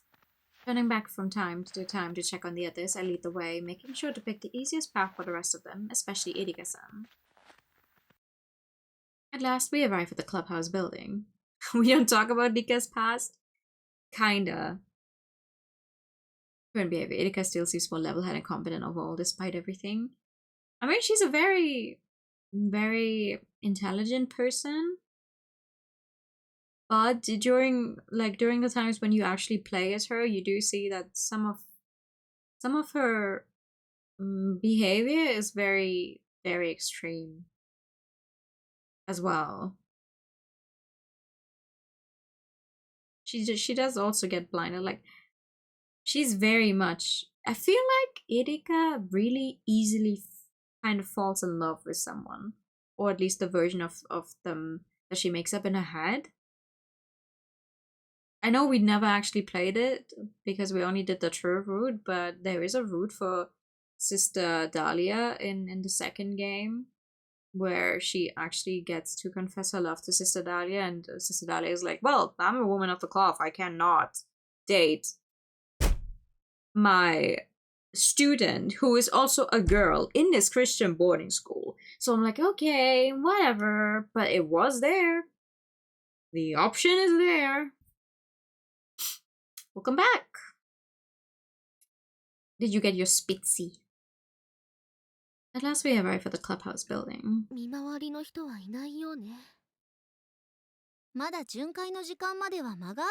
I'm not going to talk about Chidori because Chidori is not a sensible person. In any sense of the word. Spitzy, it's a drink. It's a drink. Couple at the beginning. Dahlia is also like an adult. Yeah. Yeah. We usually drink water. Yeah. Same. Sometimes you just need something that tastes a little different.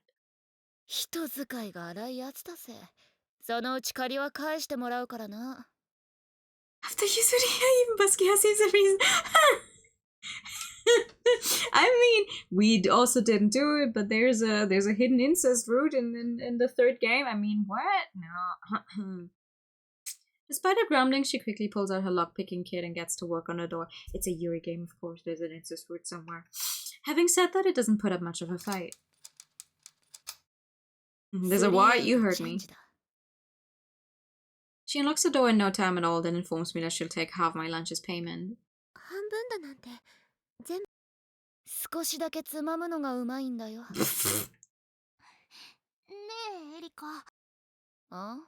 Also, I know you can't see it because Ichigo is covering most of it right now, but I keep fucking wondering, how does Erika get into half of these buildings? Because every time there's a building, or we're inside the building in the background, there's a fuck ton of stairs. How does she even get into the club building? They carry her. Every time? Accessibility -1 for St. Angrecum Academy.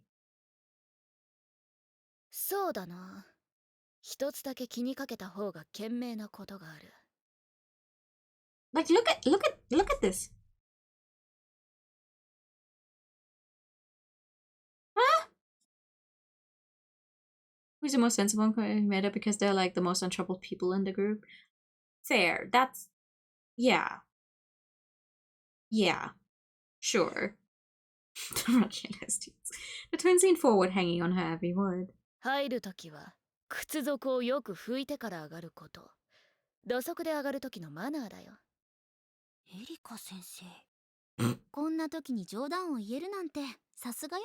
It's only polite.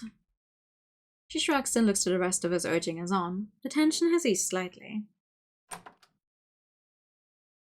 attempt to open the door quietly, but my heart leaps into my throat when it instead lets out a loud squeak that seems to echo through the entire building. But the noise probably only sounded so loud to my own nervous ears.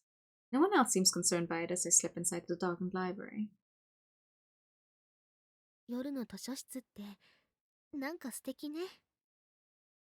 Mamichi partner murmurs, looking up at the shelves of books like silent catacombs. I steal another quick glance at what she found, then... Oh. Erika-san claps her hands together to get our attention and looks up at me.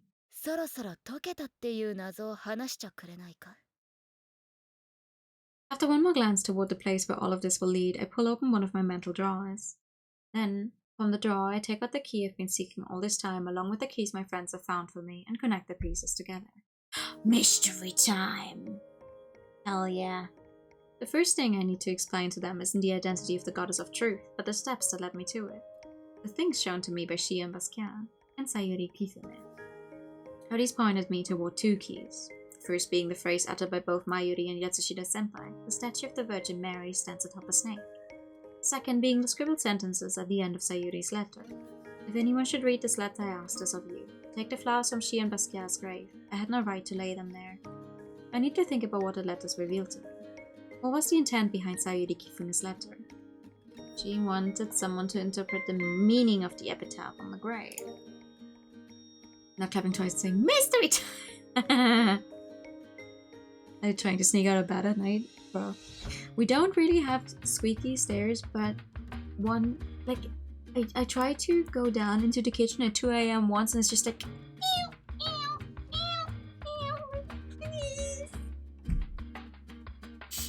yes, that's the conclusion I arrived at after talking to Ringo-san. And it was those words that reinforced my belief that I was right. The statue of the Virgin Mary stands atop a snake. Those words led me to the statue of the Virgin Mary bearing the mark of the ictus. The ictus, a star carved into the snake's head with the number 23 in the center of it. Combined with the key from Sayuri, it showed me the way to the answer. What does the number 23 signify? It signifies that I want to save here so I can get the bad ending later. The number of people to be sacrificed before graduation. The number of a psalm in the Bible. Yeah, obviously. Obviously. But while the mystery couldn't be solved with a single key, I was able to find the answer with everyone's help by collaborating with them and compiling information. Having put every piece of the puzzle in its rightful place, I thank everyone for all their help so far. そんな当たり前のことだわ。そうだよ。友達が困っているなら助けるのは当然だよ。こればかりはいちご姉の言う通りですよ。今更だな。ええ、私たちは強制されたのではなく Thank you て、 for the short 自 hair. 分の意思で。Oh, sorry. Tears well up in my eyes. I thanked them again, telling them that I wouldn't have been able to get to the bottom of this without their help. その謎ってやつを早く聞かせちゃくれないか。暖房が効いてない図書室は存外に寒いんでね。確かに底冷えする寒さだわ。ねえ白羽さん、こっそり内緒話をするために人気のないところで話すのはわかるけれど。I can't help but smile at the way she says this. After all, she's the one who hinted that I should do it here. 今から話す事柄についてこの場所が適切だと思ってみんなへ集まってもらったの。この場所がみんなへ協力してもらいさまざまな鍵を得ることができた。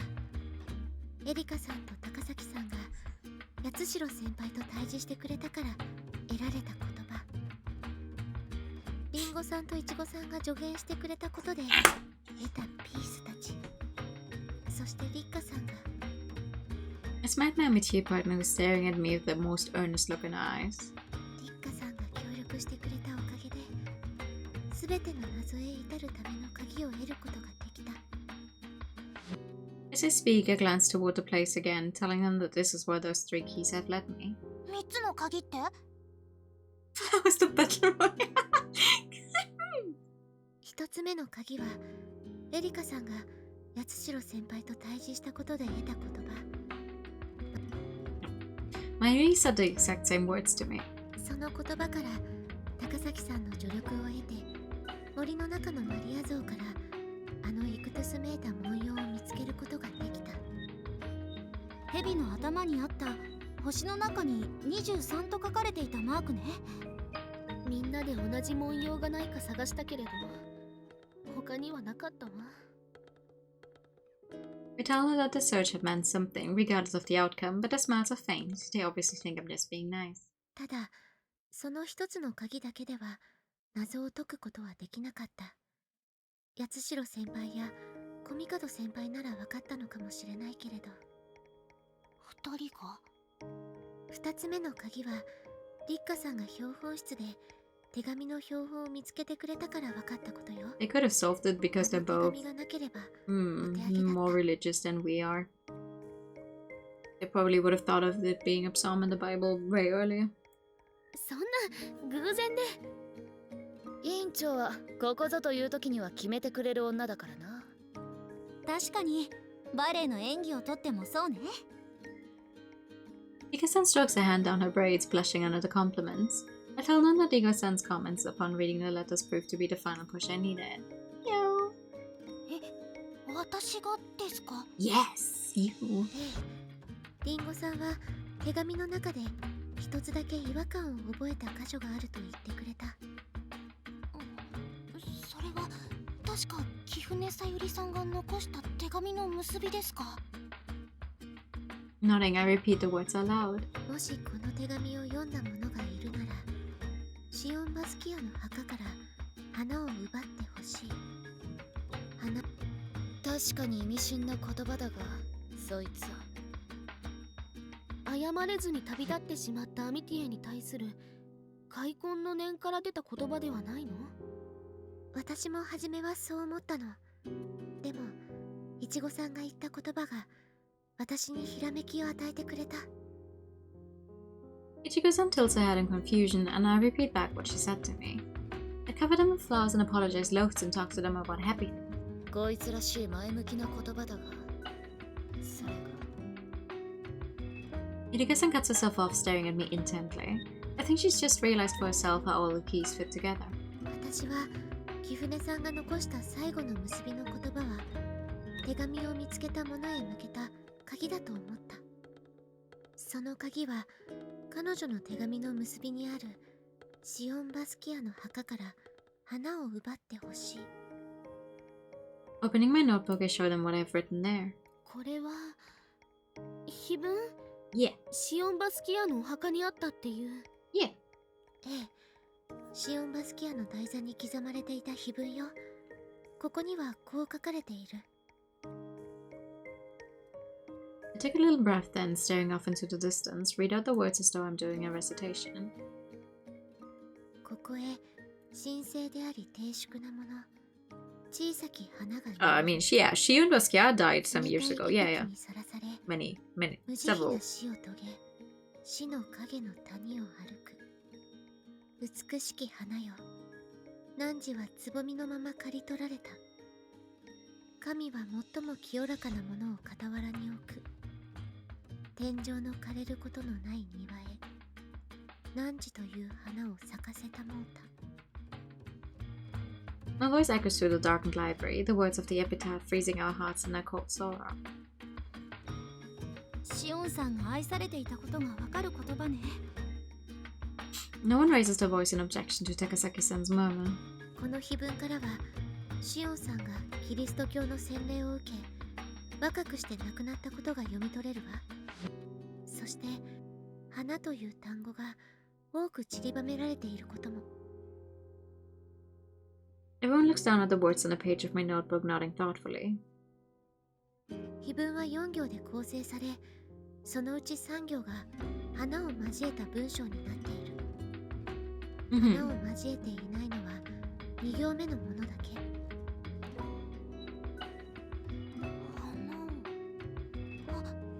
もしかしたら。そう、貴船さんが残した花を奪ってとは、花の描写のある行を消し、残った2行目。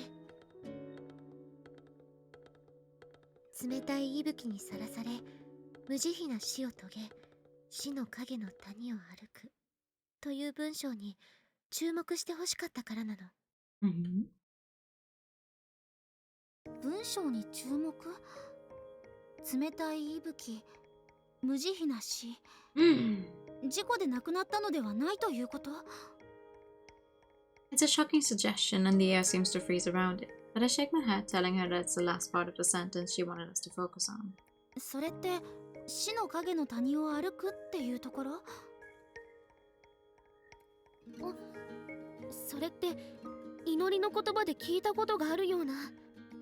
ええ、リッカさんの言う通り、旧約聖書にその一文が載っているわ。死の影の谷を歩くことがあっても、私は災いを恐れません。これ、ダビデの賛歌、詩編23編にある祈りの言葉の一編。あ、23編って。そう、高崎さんが見つけてくれたマリア像。その像の足元に踏まれている蛇の頭に刻まれていた数字と同じ。Okay. この2つの鍵が示していたのはダビデの賛歌。 David's そ Star? して星の形を刻んでいた意味は Star of David, whatever. そうか、ダビデの星か。Idika-san slaps her knee. Those who know what this means are looking around, while those who don't are looking at me and Idika-san in confusion. ダビデの星って A few times. At least 3. ダビデの星はユダヤ教、ユダヤ民族を象徴するシンボル。2つの生産 I understand. These are Japanese girls, but I've been looking at the thing and thinking, yeah, okay, if this is about psalms and the star, I'm like, what exactly do they want me to think here? But okay, it's a Japanese game. It's a Japanese game. It's not the first thing you go for. I guess. When I sketch a hexagram in my notebook, Ichigo-san excitedly says that she's seen it before. よくファンタジー映画とかで見る印だよね。ダビデの星って言うんだ。ちょっと待って。私、これ見たことあるわ。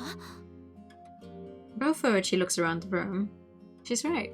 蛇の頭にあったイクトゥスめいた文様を探してもらう際に、学院に星の形をしたいたずら書きが複数あると報告が。Ah, yeah, I guess. Sure, they weren't raised over here.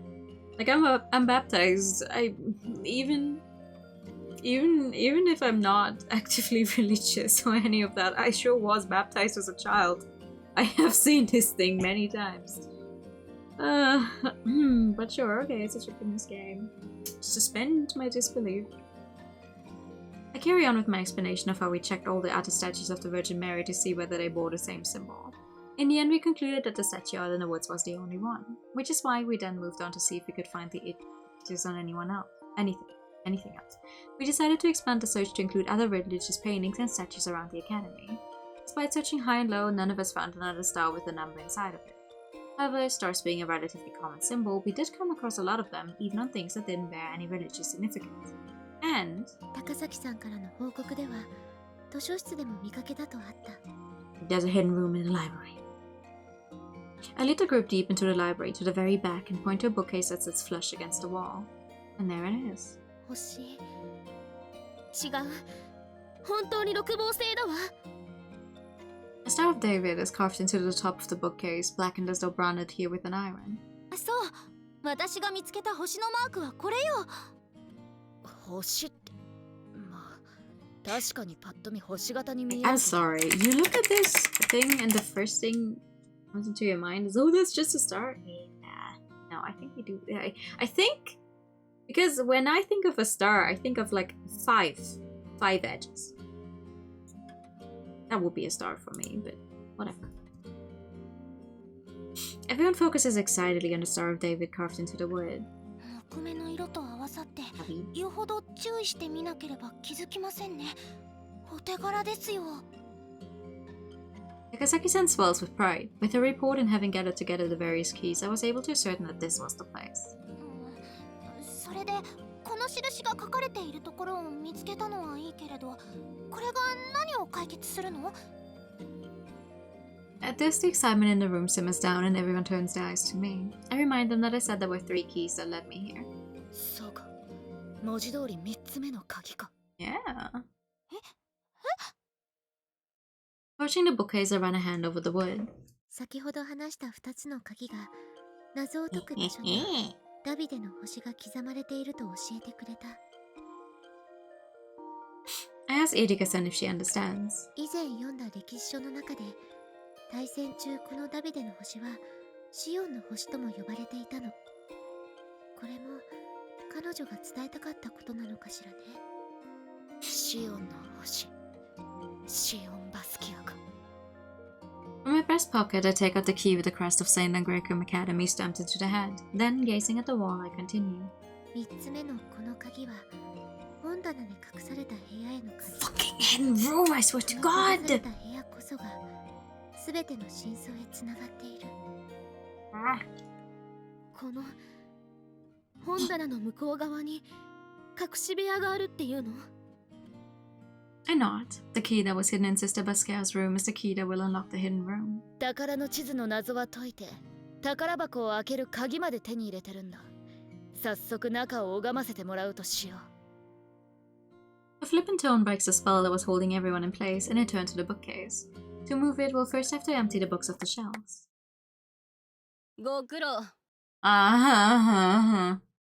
Thank you for the praise.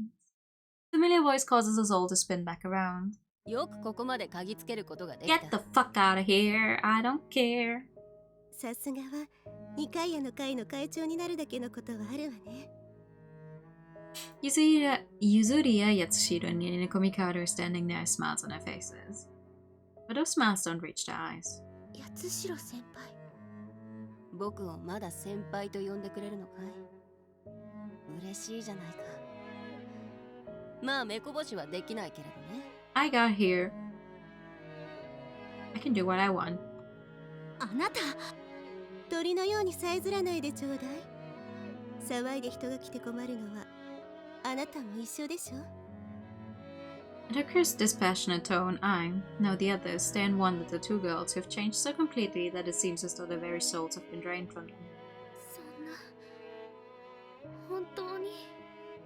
一度は目をつむってくれると聞いた気がするんだがね。ああ、だから一度は見逃した。バスキア教諭の部屋に再度忍び込んだのを黙って見逃してやっただろ。今度も見逃しちゃくれないか。ダメね。約束は一度だけ。違えることはできないわ。You can kiss my ass. As the two girls take a step forward, I take a step back, away from the warped energy they're emanating. At least I try to, but... どうしてなんです。なんでこんな意地悪をするんですか。 I find myself anchored in place like I'm trying to swim against the current. Ichigo-san, who once held romantic feelings toward Yatsushiro-senpai, cries out. スオちゃんがどれほど苦労してきたか、ヤツリハ先輩は知っているはずです。だから。And Dingo-san, who she was involved with, if only for a brief time, makes her own plea. Like the Tin Woodman from the Wonderful Wizard of Oz, Yuzuriya-senpai creaks to a stop. ユズリハ。君たちの言うことはもっともだ。だが僕にも引けない理由がある。引けない理由とは。君には関係のない話だよ。You are repeatedly involving yourself with me and stopping me from doing my business, so fuck off! Instead of her familiar sardonic smile, the one she flushes me now is frigid and self-directed. It's like she's telling me that it's an unassailable fact that this is the end, that we should just give up. 諦めるわけにはいかない。We are teenagers. I can't back down no matter what. I look from Yatsushita-senpai so different to the girl I once called my friend, to Komikata-senpai, 確かに。 who has a horrendous haircut now. スオさん、私たちを裏切り敵対することになるほどの理由です。並大抵の事情ではないのでしょう。なら She seems to think that I'm assenting, but I quickly dispel any such thoughts. 私は八代先輩やコミカド先輩の事情を踏まえてもなお、あなたたちを踏み越えていかなければならない。 I can and I will continue to do so. 自分のエゴを押し通すために。 I nod. But my métier in my ray of spring sunshine, I can't watch that glow dim. I won't let her fade away like the light of a dying day. はい。私がわがままを押し通すことで、八代先輩たちに迷惑が及ぶかもしれない。けれどうしても私は取り戻さなければいけないものがある。 My words sink into the surrounding walls and silence settles over us like dust. For a long moment, the two girls remain frozen like the statue of the Virgin Mary out in the woods. Then, like stone come to life, Yatsushita-senpai looks tensely around the list. At me, Nika-san, Takasaki-san, Erika-san, and the twins she so cared for. 僕がハートのないブリキの木こりでネリーから心を入れてもらったように、君は君の魂を獲得するために安心を。Slowly, she closes her eyes as though looking inside herself for answers, or to God. There in the silent room, she whispers something to herself. Then she opens her eyes and looks first to me, and then to Komikata-senpai. もういいのよ、ゆずりは。ネリー、私のことは、私たちのことは自らの力で解決すべきことだわ。だからもういいの。Her Her expression contoured slightly, her anguish transmitted keenly through the clear, sharp winter air. But Yatsushita-senpai seems to have resolved herself.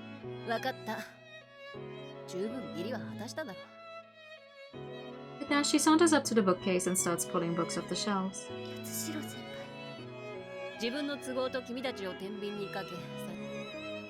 She flicks a glance towards Ichigo-san and Ringo-san. I thank her and she flashes me a cynical smile.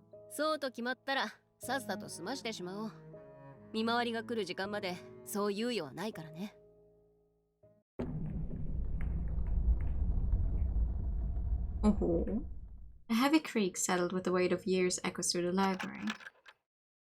The lock is stiff and stubborn, reluctant to open straight away for us after remaining closed for so long. But I throw my full weight into turning the key we found in Sister Basquiat's room, and eventually my obstinacy wins out and then the locks abruptly, like a moolish old man finally backing down. I put my hand to the doorknob and then... Well, that certainly is a room. I'm greeted by the oppressive weight of years of history, along with a cold blast of dank air and the smell of dust. The room beyond is sunk into shadows even deeper than those draping the library, but my eyes are used to the dark, and watery moonlight filtering through a tiny skylight provides some visibility. Before me is the hidden room Sayori Kifune wanted someone to find. Perhaps it was once used as a personal study room. Ancient bookshelves line the walls, and a writing desk stands in the center.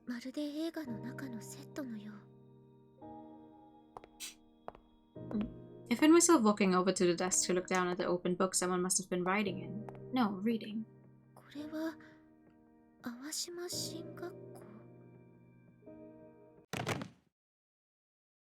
But my attention is taken up by the book, I hear a heavy thud, and I spin around toward the source of the sound. Seeing my Michi partner slumped against the bookcase as though in a faint, I dash over to her. Realizing that she's desperately trying to avoid looking at something, I turn my own gaze in that direction.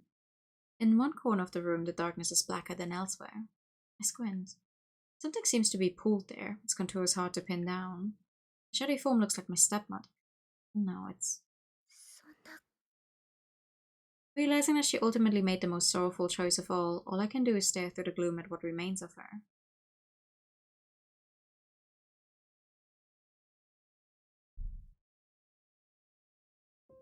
Right, okay, so what? It's Sayori Kifune's corpse in that room and they just left it there? They just closed the door and were like, you know what? Why get rid of a corpse? Is that what this? Oh my god. How many times have I been asked about them, okay? I've been asked time and again by my métier partner and by Ichigo-san and Ringo-san, peering at me with concern plain on their faces. I've been asked it by Irika-san and Takasaki-san as I sat in the library, pretending to read a book while staring into space. And it's not only my friends. Everyone with any connection to me has come up to ask whether I'm alright, their brows furrowed in concern. And while I haven't admitted it to a single soul, I'm most certainly not okay. What I saw that moonlit night in the library's hidden room was beyond anything I could ever have imagined. A discovery so tragic and gruesome that it left me shell-shocked. Within that discovery, I encountered both the goddess of truth and the tulpa of Agape. If I went to speak with Sister Basquiat now, knowing what I know, there's no way she could ignore me. I'd be able to get my Yuri back. Like, I'm sorry, they go into this hidden room that was closed off. The key is in Sister Basquiat's one of many teddy bears. And it's like, okay, Sayori Kifune was the one who wrote her little letter and be like, blah, blah, blah, blah, blah. Take the flowers from the grave. And Rika gets in there, and she almost, like, she already immediately feels faint, and she's avoiding trying to look into a corner. And Sue looks at the same corner, and it's like, oh, so she chose the most tragic thing of it all. Like, do they just have a corpse laying there? Like, obviously, someone in the school knows that she killed herself in there, but they didn't bother to, like, take that corpse somewhere else, give her a proper like, bury her? What? Huh? Also, thank you for the save. And the hydrogen. And the posture. What? The fuck? I stare out the corridor window at the snowflakes fluttering down from the sky.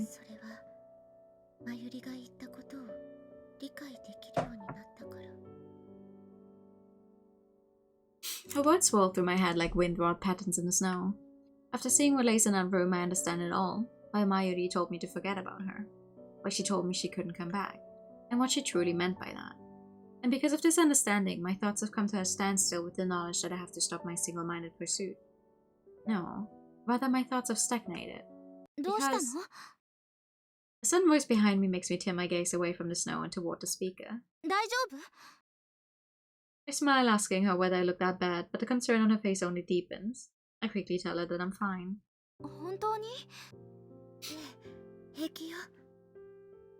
Try to respond as cheerfully as possible, but Takasaki-san doesn't seem to buy it. She stares intently into my eyes, letting out a little sigh.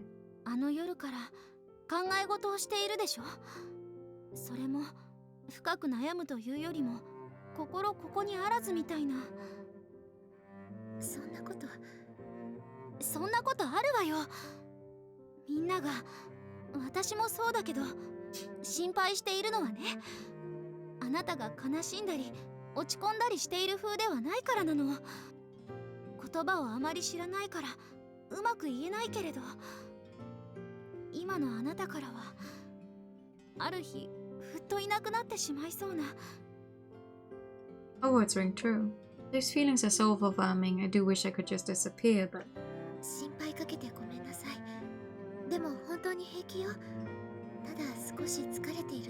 So, I'm just a little tired. You can't just say that every single time.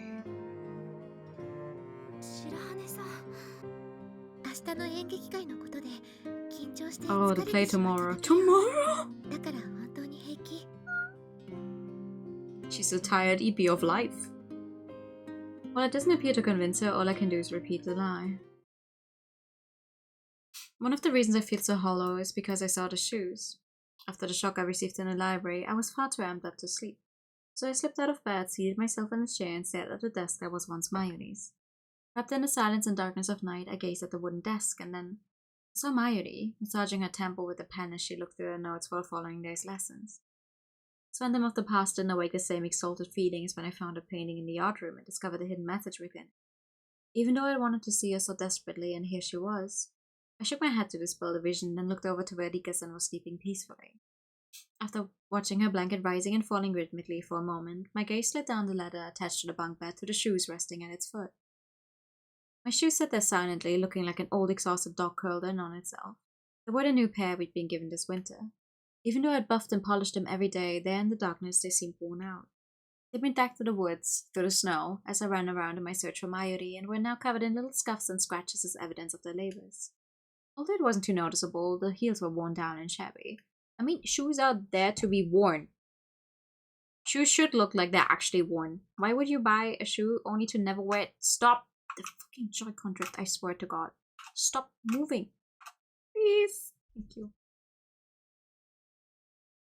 As I stared at those worn-out shoes in the quiet, darkened room, I became painfully aware of how self-righteous I had been and how empty I now was. Now that I understand Mayuri's true intentions, I wonder why it would be self-righteous of me to disregard her wishes. The emptiness yawns within me. I'm awoken from my pointless reverie by the sound of the door. Hi. The interruption comes from my métier partner carrying a teapot.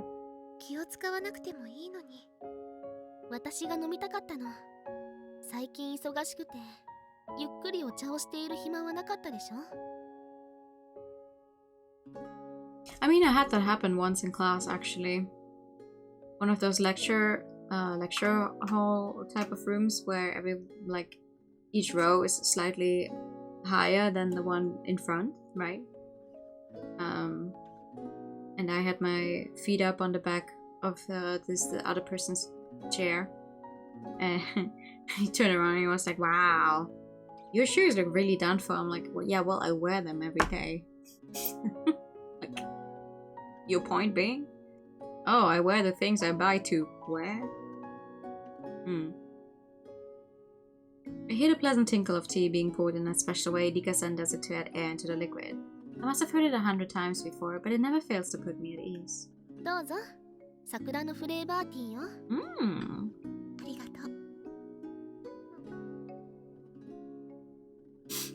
As I take a sip, the scent of cherry blossom envelops me, its fresh taste reminding me of spring.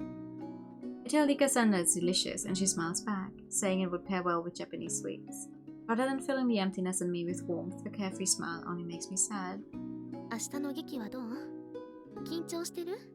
I'd have to explain you know those chairs? Where it's just a seat you pull down? You know, kind of like the seats in the cinema work? Meow. Yes. Those types. I just had them on the corner of that seat because I was higher up, and it was nicer to put my feet there than like the actual ground. Like kind of stretch my legs out, that kind of thing.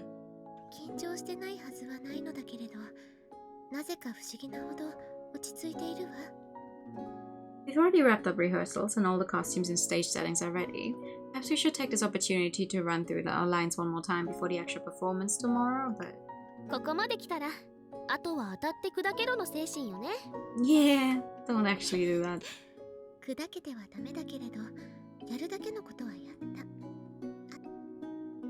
Suddenly I find myself lost for words. My Michi partner stares at me for a moment, waiting for me to continue, then turns to the window. Following her gaze, I look out at the falling snow. For a long time, we simply watched the fluttering flakes, occasionally punctuating our vigil with sips of tea.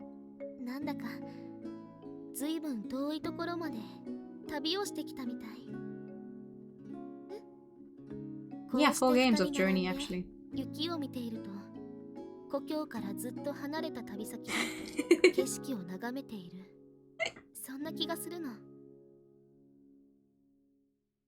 Emotionally rather than intellectually, I know exactly what she means. I nod silently.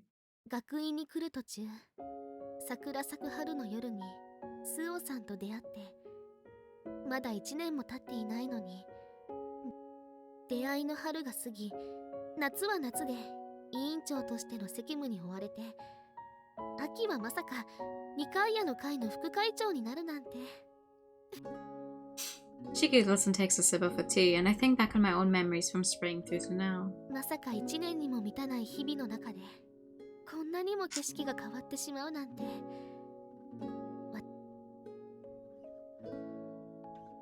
When I tell her that I feel the same way about myself, my Michi partner looks away from the window and stares into my eyes for a moment before murmuring her agreement.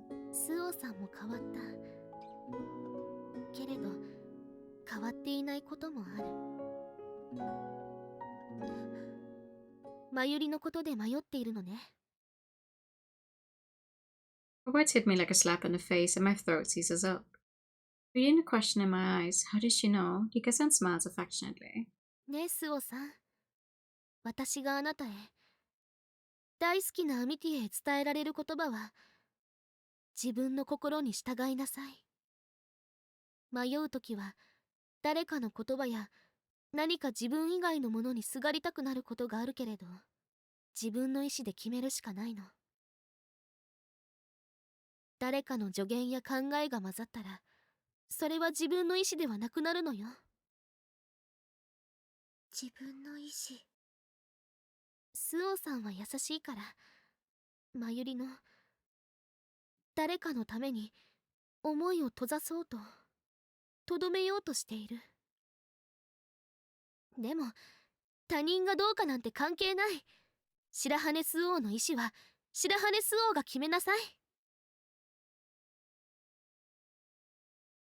In a long silence that follows, I feel something hot bubbling up inside my chest. I know what it is. This feels like the first time I was ever scolded by my mother. I remember that there was still love in her voice even as she reprimanded me. Rika Hanabishi is both my best friend and a mother figure to me.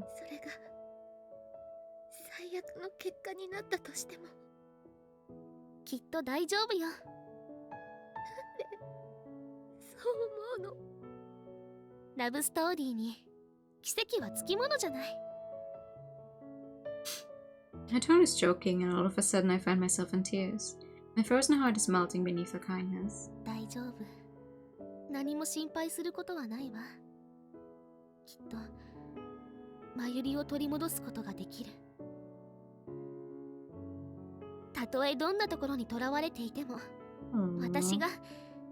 私たちが協力するんだから。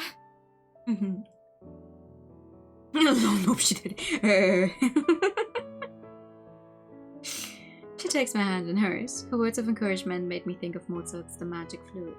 The opera story tells of a man who, led by his friends, goes to rescue a princess imprisoned in a far-off castle. My father, a big opera buff, took me to see it, and I fell in love with it too.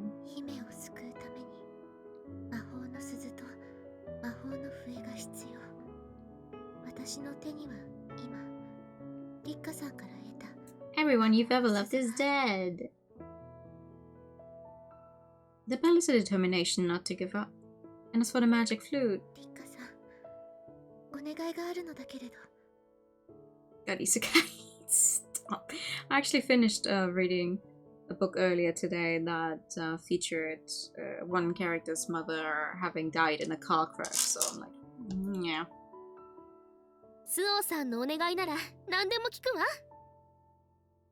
We've had our car crash in this game as well. Well, a retelling of it. Since it was a car crash that got Erika into her wheelchair. The mother lived happily ever after in another world. As she puts her hand to her chest, I reach out and touch her hair. At this close proximity, I can smell its citrusy scent, a scent I love.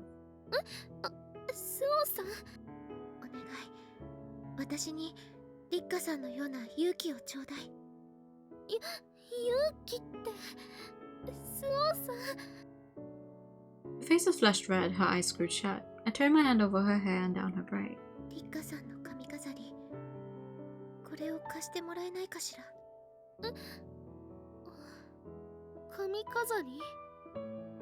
She asked me dazedly as I smoothed back a tuft of hair that's come loose from its plait. I asked her if she'd rather not.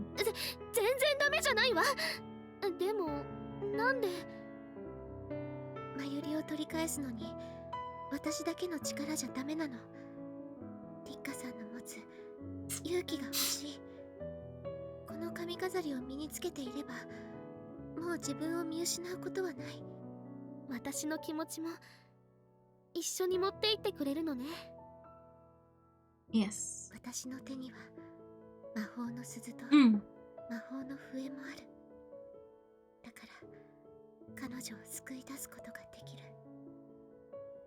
Erika-san's hair clip, my magic fluid in hand, at least I feel a smoldering heat return to my hollow heart. At last. At last!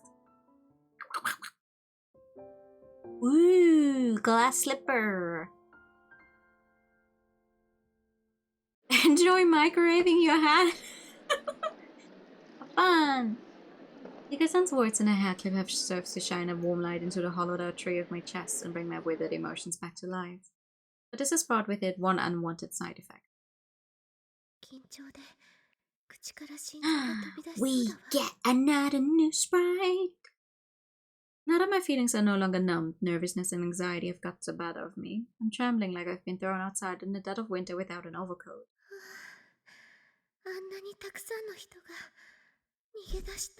It's okay, so you can do it! The theater is filled with third-year students in the front rows and second-year students toward the back, all waiting for the play to begin. I've performed in front of similar numbers before, in past ballet recitals and recitations, but there's something different this time. I'm the star of this show. Before, thoughts of Mayuri had taken precedence. I drifted through rehearsals as though they were happening to someone else. But now that my intense worries about the future are gone. Because you are very bad at saying no. Well, she does say no in her head, in her mind, in her heart, but she does not go through with it. I'm bitterly annoyed at my past self. I lightly run my fingers over the clip in my hair that I borrowed from my amitié partner to help anchor myself in place, and it manages to calm me a little. Something, pot and kettle. You shut your mouth. Do not. I'm very good at saying no, in my heart, in my mind, in my head.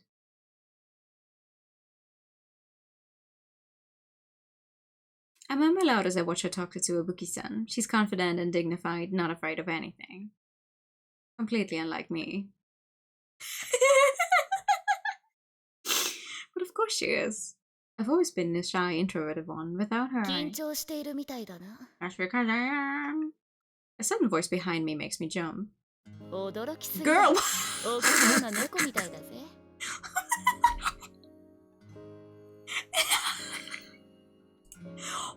is it so big? It's like that's half the screen. What the fuck? エリカさん。名前呼びきやすいぞ。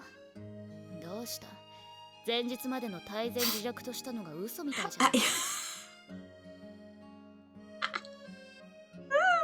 She's referring to how I was acting when my emotions were numb. She watches me steadily as I feel my cheeks burn and my face flush scarlet. It's so big when... Don't you think this is a little too much? No, it's okay. Let's keep going. Let's see how far we can get. Several cutscenes will play in succession. Please make sure you've set aside a sufficient... I blink at the uncharacteristic words and she goes on with a cat-like smile. First cat-like smile of the evening!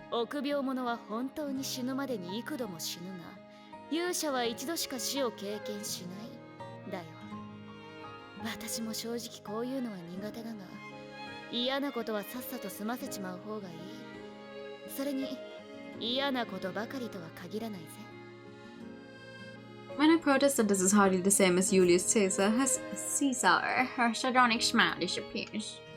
For some reason, her assertion that it's not all bad sticks in my head.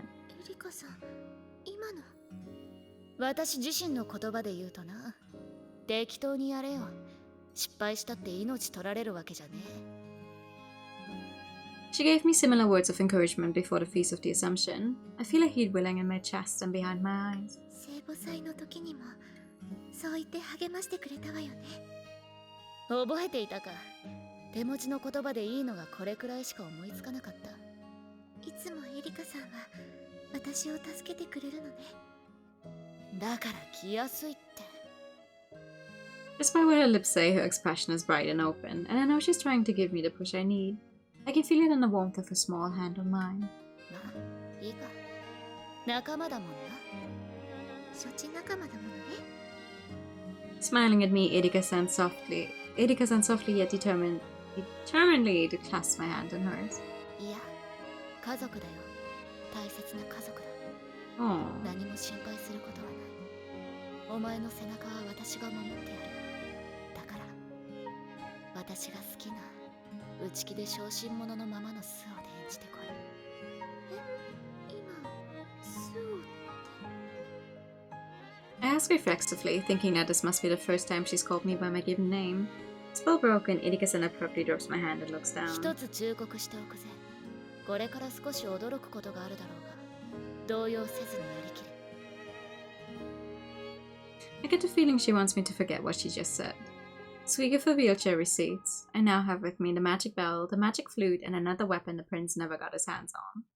It remains there in the warmth left by her hand on mine. I have nothing to fear. I closed my eyes, and when I opened them again, the fear I was holding on to has sunk to the bottom of the ocean. I wait quietly for the curtain to rise. 1.5. I mean, we can definitely go for a full hour.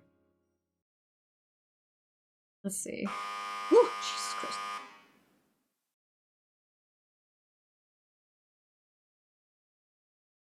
Sandrinho. Oh, I actually have to press a button. Okay.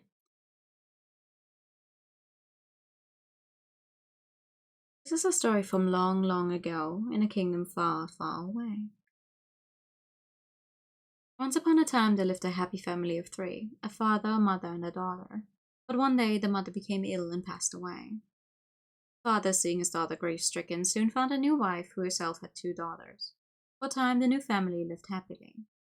However, the father's work began to take him away from home for long periods of time. This was when the daughter's ordeal began. Stepmother concealed it when the father was around, but her true nature was haughty and arrogant, as were her daughters. She ordered her new stepdaughter around like a servant, forcing her to perform all the household chores on her own. And when she was done, she made the poor girl rake out the ashes from the fire that had been burning all day long. Because the daughter was always soot-stained, the stepmother and stepdaughters took to calling her Cendrillon, meaning of the ashes. Cendrillon. Ooh! 部屋の掃除は済んだのですか、サンドリオン。はい、お母様。そう。ではなぜ玄関が泥で汚れていたのです。あ、それは私たちが。そういえば家畜小屋に餌やりに行った帰りに泥を落とさずに入ってきたのを見ました。本当ですか、サンドリオン。私は。口ごもらずしっかりとおっしゃい。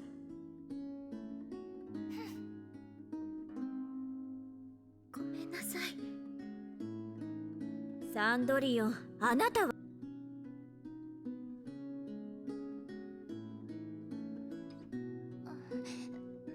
えお母様、そんなことより舞踏会のお話をしましょう。そうよね、私たちが王子様の招待を受けるなんて夢のよう。お前たちは一角の美しい娘として有名だからですよ。母も付き添いとして行くのですから、恥ずかしい真似はしないでちょうだい。ええ、お母様。お母様は心配性なんだから舞踏会が待ち遠しいわ。どんなドレスを着ていけばいいかしら。 Hopefully a better one than this one. 私は赤いドレスがいい。お花の髪飾りとフリルがたくさんついているともっといい。私もお姉様と合わせようかしら。だったら胸元にもお花の飾りが欲しいわね。きっとお姉様たちにお似合いですね。当たり前よ。二人のドレスを新調しなくてはね。サンドリオンも舞踏会に連れて行けないかしら。何を言っているの。付き添いならもう一人増えてもいいのでないかと思って。そんな恐れ多いです。私なんかがいていい場所では。その通りよ。サンドリオンが舞踏会なんてダメに決まっているわ。灰まみれの娘なんかを連れて行ったら私たちまで笑われてしまう。お前は心優しいところがあるから慈悲の心で言うのだろうけれど、サンドリオンが舞踏会に行ったら私たちまで笑われてしまうのだよ。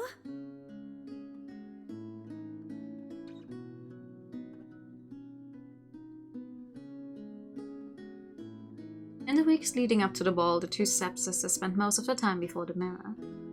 They did and redid their hair and laced their corsets as tight as they would do, all in the hope of catching the prince's eye. Sunderno was jealous of the sisters and their beautiful dresses, but she enjoyed their excited chat in silence as she styled her hair. Then,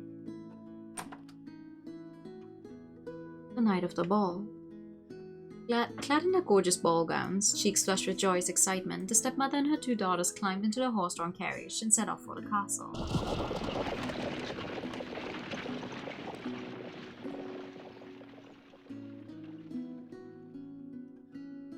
Sandrine stood watching the carriage, crying silent tears until it disappeared from view. Shimmering dresses, the glittering jewels about their necks and in their hair. Even though she knew it was all too fancy for her, she so desperately wanted to go to the ball with them. A soft, gentle voice came from above her head.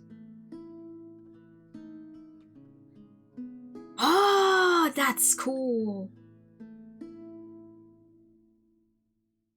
Yeah, that's good. 自分から舞踏会には行かないと言っていたのじゃないか。でも本当は私も舞踏会に行きたかった。はい。何もそう恥じることはない。美しいドレスを着て宝石を胸に踊りたいという気持ちはあって当然のことだ。でも私はこんなにもみすぼらしい姿です。少しばかり灰をかぶっているからといって何だというのだ。そんなものはお前の内面の美しさを一つも貶めてはいない。あなたは？まず初めにその質問が来ると思っていたよ。私は魔女だ。魔女？怯えなくともいい。害したりはしないよ。お前の亡き母にはとてもよくしてもらった恩がある。だから手助けしてやろうと思ってやってきたのだ。母の友人？私に手助けをしてくださるのですか？ああ、舞踏会に行きたいのだろう。はい。でも私にはドレスもお城へ行く馬車もありません。なら私が用意してやろう。魔女様が？様はいらない。こそばゆいよ。恩人の子であること、そしてお前がいい気質をした娘だから手助けするのさ。さあ、かぼちゃとネズミを持っておいで。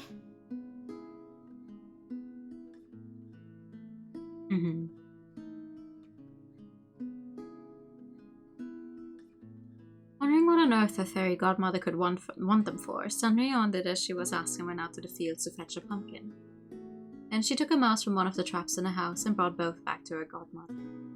The fairy godmother neatly hollowed out the pumpkin and tapped it with her wand. Before Sunrayon's very eyes, the pumpkin swelled and turned into a luxurious carriage. Next, her godmother took the mouse, tapped it gently with her wand, tossed it into the air, and there stood a fine mare. How do you do the horse? Oh.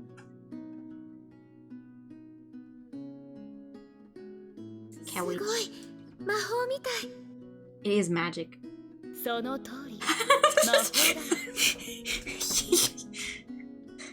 これでお城へ行くことができる。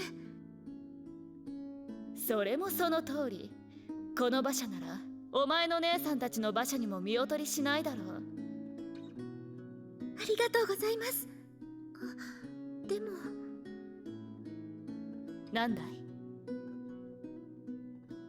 Should I wear? 馬車はありますけれど、この灰だらけの身なりでは。どれ、どんなドレスがいいかね。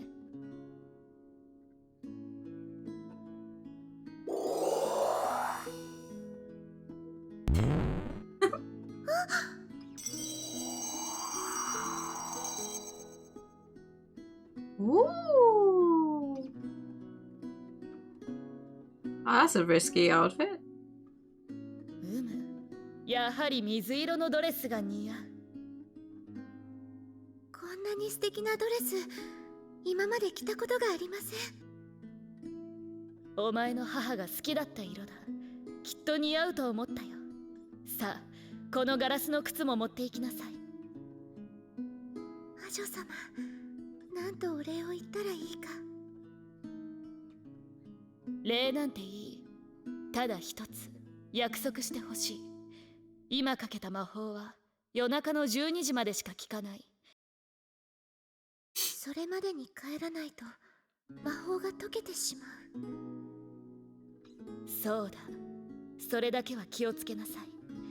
ドレスは灰かぶりに、馬車はかぼちゃに、馬はハツカネズミに戻ってしまうからね。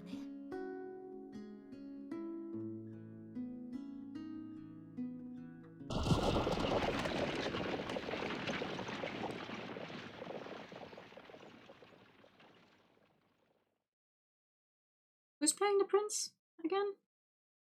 Kasaki-san, right? And so, dressed in a magical dress, Cinderella climbed into a magical carriage and set off for the castle.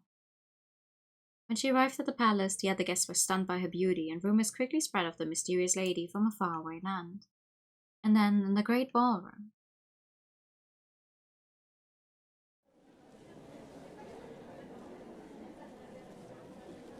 Ooh! That's some good set pieces. すごい舞踏会の催しは初めて。I thought you wanted to wear red. この広場にいる方々は皆貴族の方ばかり。ダンスに誘わなければね。 Sorry, my bad. Wrong twin. 貴族の方々、お姉様、あそこにおられるのが王子様では？本当だわ。早速ダンスを申し込まなければ。The stepsisters approached the prince and introduced themselves, acting as though butter wouldn't melt, but just as they were offering their hands for a dance. 失礼。遠い国から姫君がおいでになったという報告を受けてね。姫の相手は王子である私が務めなければならない。そうですか。姫君がどんな方なのかしら。The stepsisters whispered together, gossiping about who this esteemed woman could be. Just then, Cendrillon entered the ballroom led by a servant. I fucking can't. Couldn't you have gone with the German version? すごい。みんなとても綺麗。こんなに立派な舞踏会だったなんて。噂通りの美しい方だ。あなたは？私はこの国の王子。名を聞かせてもらってもよろしいですか？とても奥ゆかしい方なのですね。そちらが噂になっているという姫君ですか？これは女王陛下。Hello. 女王様。確かに噂になるほどの美貌だ。みんなの視線の的になるのもうなずける。そんな。紳士は羨望の視線を、淑女は嫉妬の視線を投げかけていますよ。私もあと10若ければ羨む視線を送っていたでしょう。こんなにも美しいものに会うのは久しぶりです。女王陛下、彼女をダンスに誘ってもよろしいでしょうか？ええ。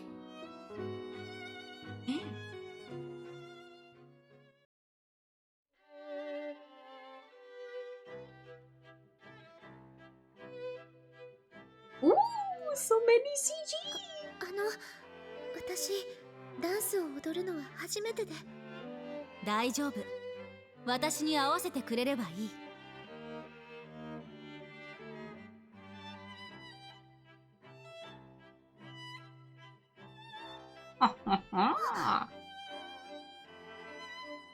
That is a very risky dress. I will と say て it も again. 上手じゃないか。謙遜だ。君は本当に奥ゆかしいのだね。そんな。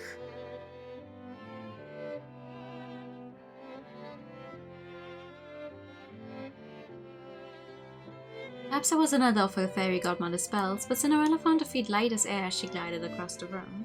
Time seemed to pass them by as the two were swept up in their own little world. Cinderella's stepmother and stepsisters watched the prince and the lady dance, but none of them recognized the beautiful, transformed woman before them. Then... I like that they just kept up one Cinderella in there, whoever wrote the script. どうしたんだい? It's almost midnight. I have to go. 12時になろうとしています。そんな、まだ。ありがとうございます。本当に素晴らしい体験でした。明日も、舞踏会は明日も行います。きっと、来ていただけますよね。Alright, we're going with the version that has several nights.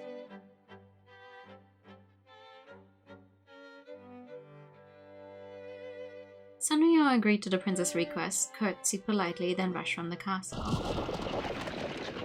Did not pronounce that name how it's supposed to be pronounced, I'm sorry. When she arrived home, the horse and carriage disappeared like smoke in the wind. Sanrio cried out, for she had made a promise to the prince.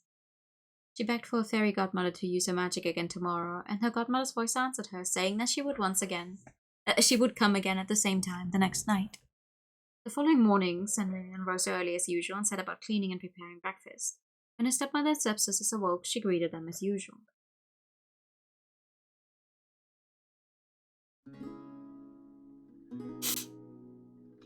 おはようございます。遅いお帰りだったようですね。とても素敵な舞踏会だったわ。本当に夢のようだった。お前には想像もできないでしょうけどね。 I have to imagine I was there. お城が絢爛豪華なことも驚いたけれど、王子様とそしてあのお姫様、そうそう、すごく綺麗な人だったわ。あんな美人見たことがないくらいよ。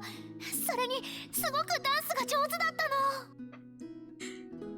確かに美しい姫君だったけれどね。お前たちも認められて招待されたのだよ。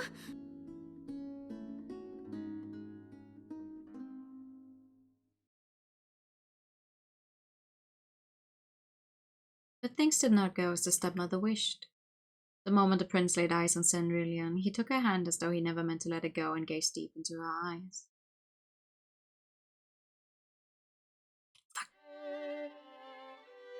ずっとこうしていたい。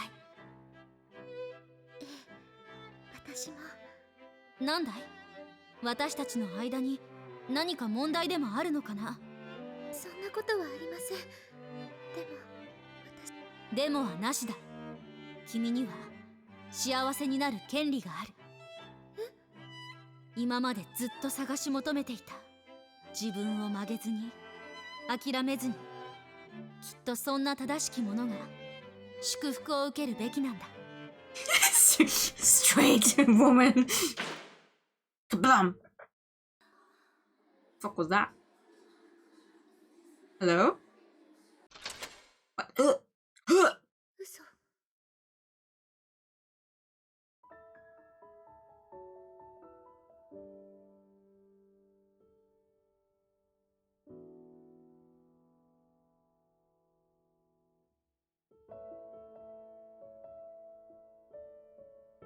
だって二度と会えないって。だから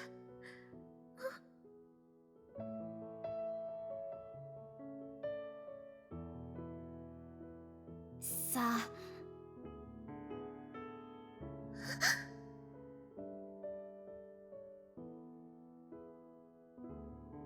微笑んでほしい。私は君の春の日のような笑顔が好きなんだ。私と踊ってくれるかい？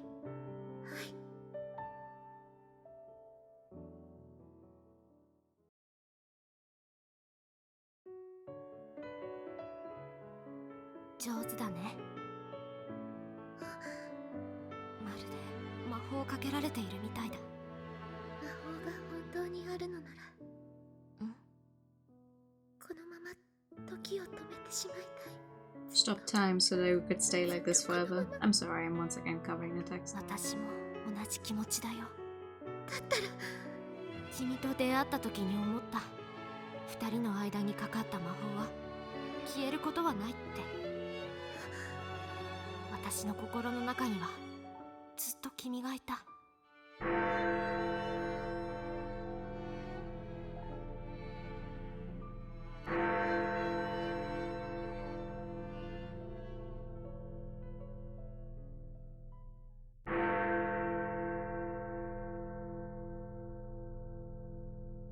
そんな。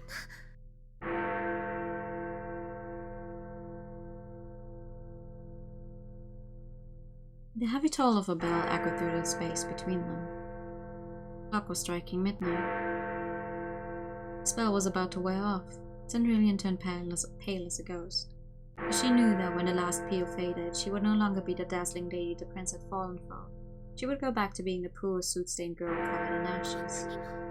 愛しているのに。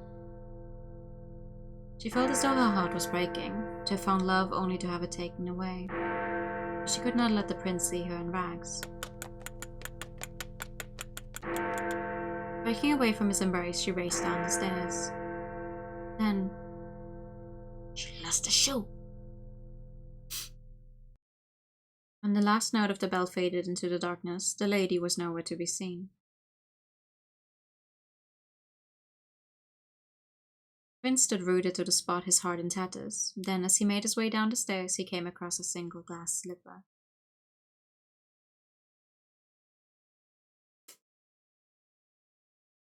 Actually wearing a shoe made of glass must be one of the most uncomfortable sensations you could possibly do to your foot, I feel like. 姫君は小さくて美しいガラスの靴を落としていったそうよ。王子様がそれを拾ってずっと靴ばかりを見つめていたの。まるで見放された子犬のよう。でも無理もない。王子様はきっと姫君に恋していたのだから。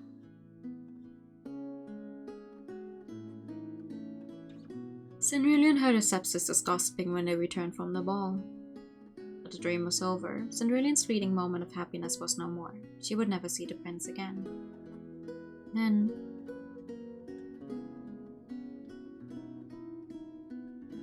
as soon as the ball was over, a royal declaration was issued. The prince will take as his bride whomever the glass slipper fits. Every eligible young woman in the land scrambled to try their foot in the shoe. Yet no matter how many of them tried it, the slipper would not fit on any of their feet. Stepsisters too took their turns trying to fit into the shoe, but not to no avail. Ah, we don't go... Okay, we're leaving out the cutting off people's feet part. Cinderella, who had been peeking in on the scene, realized that this must be a contrivance of her fairy godmother's magic. The shoe would mold itself only to the foot of its true owner.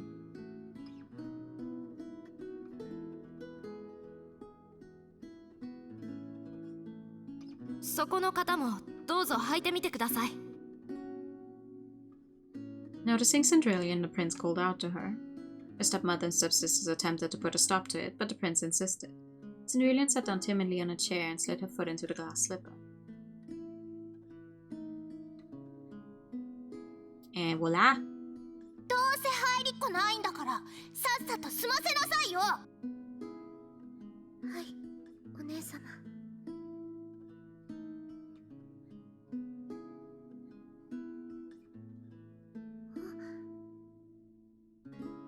そんな。ピタリと開けて。サンドリオンが姫君？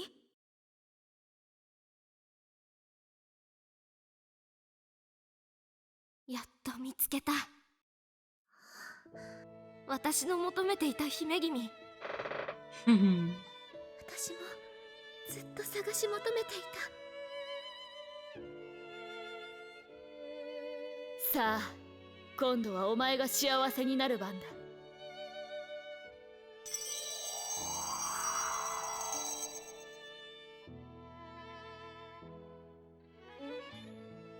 Fairy godmother raised her wand and transformed Cinderella's soot-stained clothes into the glittering dress she wore to the ball, and flowers appeared in her hair. There stood the beautiful lady who had so entranced everyone at the palace, and she was Cinderella. お願いです、女王陛下。彼女を私の妃に迎え入れることを許してください。ええ、もちろんです。意義などありません。愛し合う二人を誰が咎めることなどできましょうか。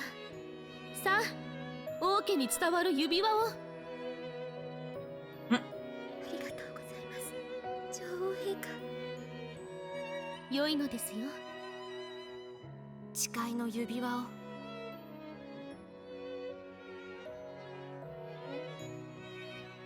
That is a pretty ring.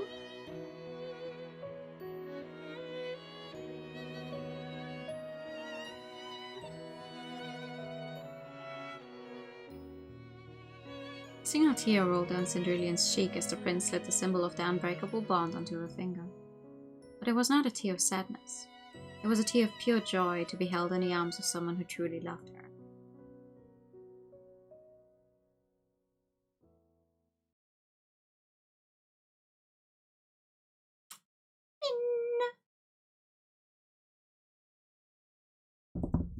Woo! Yeah!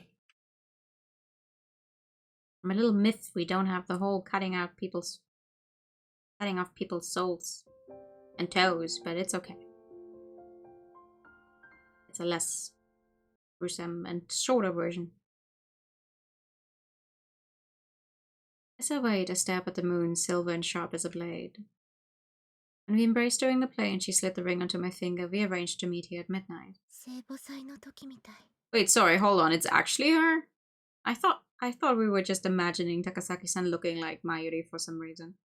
We met in the darkened library that night too, and between us we forged something that would not soon be broken. The excitement of the play still thrums in my veins, and I feel neither the cold nor the solitude.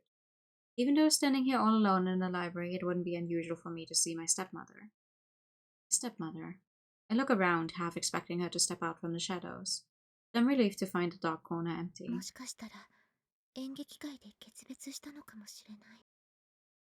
As it first seemed at the Feast of Assumption, perhaps the joy of the play was enough to drive her away for good. A happy warmth spreads out from my chest to fill my entire body, leaving no room for fear or gloom. Hey. Hearing the soft sound of the door opening, I turn toward the noise. A figure is moving toward me through the darkness, footsteps echoing through the room. I would recognize that silhouette anywhere. Hey! You also get new sprites. Mayuri Kosaka stands before me. Not behind a wall, not just a voice. Mamichi is right here in front of me.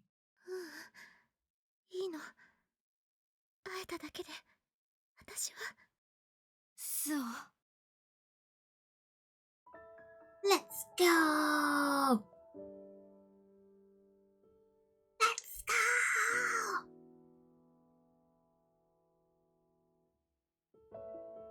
That's a giant fucking window, hello? The heat welling up inside me is too much. I throw my arms around her and hug her tightly. You are clearly kissing. Mayuri does the same, wrapping her arms around me and pulling me close. Don't get subtitles. The scent of her envelops me, and the feel of her body pressed close against mine only fuels the fire within me further.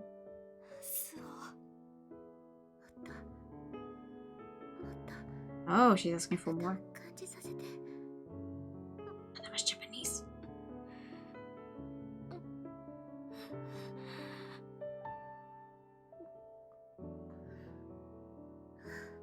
Wow. Thank you, translation team, for once again not figuring out how to put subtitles on situations like this. The feelings of the warmth exchange between us makes me wish I could melt into her.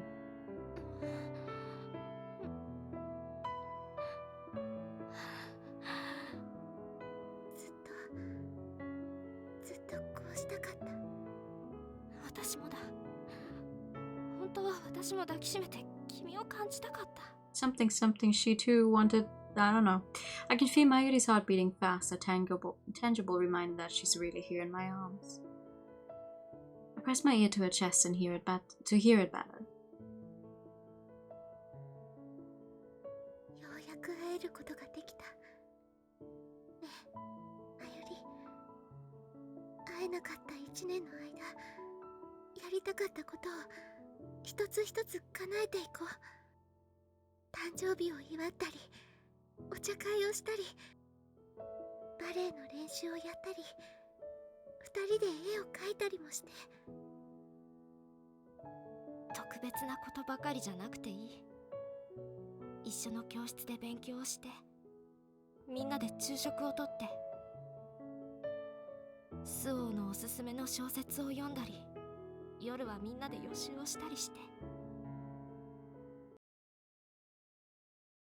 She stops speaking abruptly and I raise my head from my chest to look at her. Tears are beating in her eyes and a sudden rush of unease courses through me.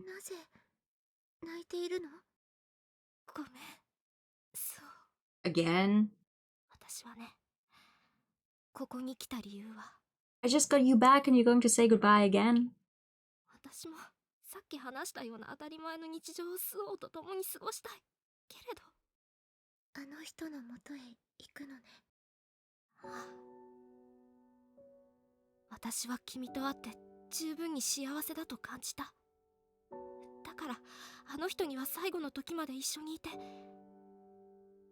Love their neighbor. Marini wants to stay with Mother Elder like the good Samaritan that she is. I can understand that, but...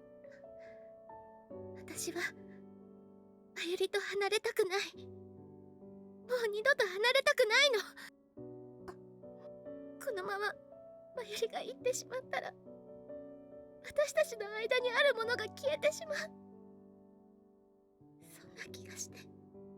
ねえスオ、映画や小説では永遠に続くものはないって言うよね。確かに人の気持ちは脆く移り変わるけれど、私たちの友情は、愛は決して移ろわない。Tears spill from my eyes. Not wanting her to see me like this, I hang my head and she presses a gentle kiss to my forehead. It's a bittersweet kiss of farewell. さようなら。いつかスオのために戻ってくる。She pulls back from me, taking her warmth and her scent with her, and my heart is torn apart. I see you've said your goodbyes. I jerkily raise my head at the sound of squeaky wheels and a familiar voice. From the shadow of a bookshelf, a caregiver appears, pushing a wheelchair. I can just make out their silhouettes through the darkness. はい。わがままを聞いていただき、ありがとう。 My lady walks over to them, slowly and reluctantly, but of her own free will. I want to scream at her not to go, to come back to me. I want to chase after her and throw my arms around her, but I don't. For I've seen the two blue butterflies fluttering beside the figure in the wheelchair, and I can't bring myself to move or speak. Because I know how they feel.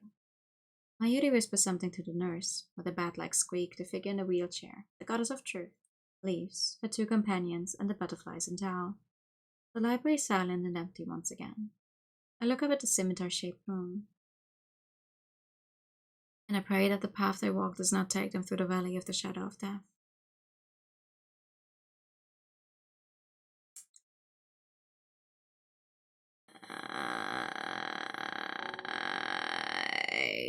Yeah, okay. I see now why people say the Mayuri ending feels like a bad ending. But we have to do it if we want to unlock all of them.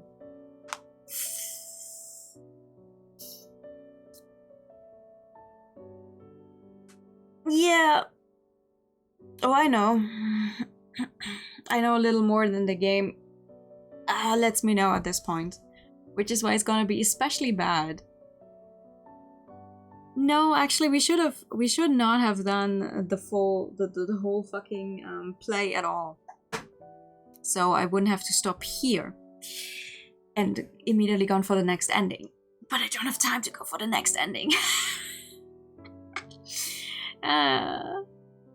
But like stopping an entire full hour earlier would have been. So instead, we're just going to have to suffer through waiting. Everyone all together and thinking, what the fuck just happened? So who's the goddess of truth? Why is she in a wheelchair, apparently? And who is she? Where did she come from? Where did she go? Thank you for the pack.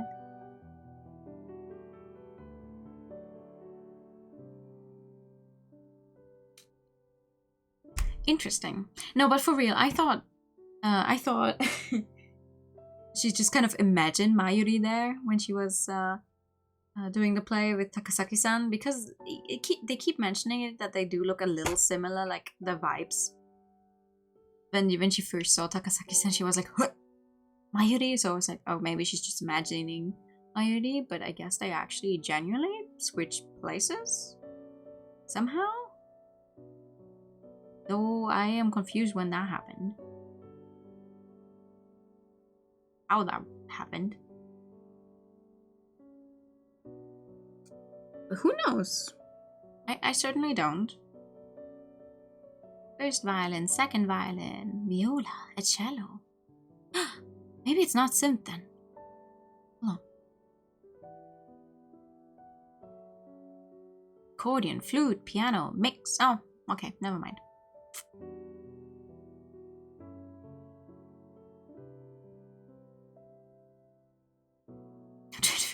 Yeah.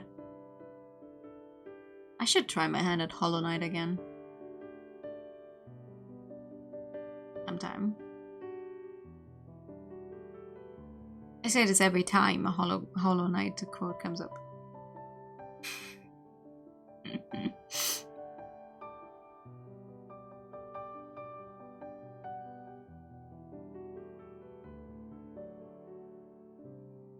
I should also finally do the other streams that I still owe from the SummerSlam.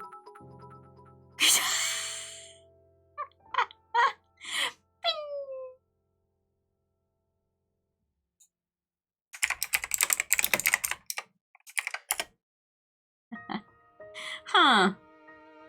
Huh. Huh. We finally have unlocked the gallery after getting our first ending. So how does... Hold on. Ending list. Yeah, there we go. My Yuri end, bad ending 1, bad ending 2. There's also bad ending 3, bad ending 4. Bad ending 3 is if we get the other thing wrong, and if you go by the number of people taken by the Goddess of Truth, that's bad ending 3. And bad ending 4 is if we load the save 3, and if we spill Mayuri's secret and tell the twins that they must be upset, and then if we ask Nika if she's going to take much longer. That's how we get the other bad endings. Every time you see Final Fantasy 14, you should finally play it again. Me too. Me too. I once again managed to not play like for an entire week or again already. I'm like, oh, just a little bit. Ah. But yeah, what this means actually for us is, since we got our first ending, we are going to we're going to start a new playthrough next time, choose some different things, and get the good ending. It's literally called that, the good ending. And then after that, it's going to be Rika's ending. And then once we have unlocked Rika's ending, we can go back to the save we will be making during the good ending route and just choose something else, and then we will actually be able to get the grand finale. And get them all.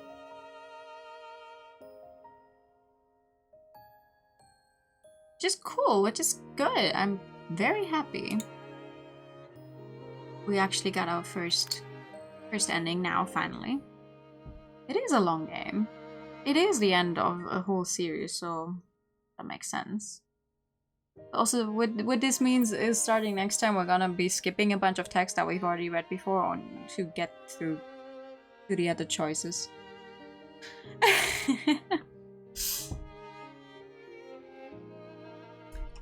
But that's alright. This is good.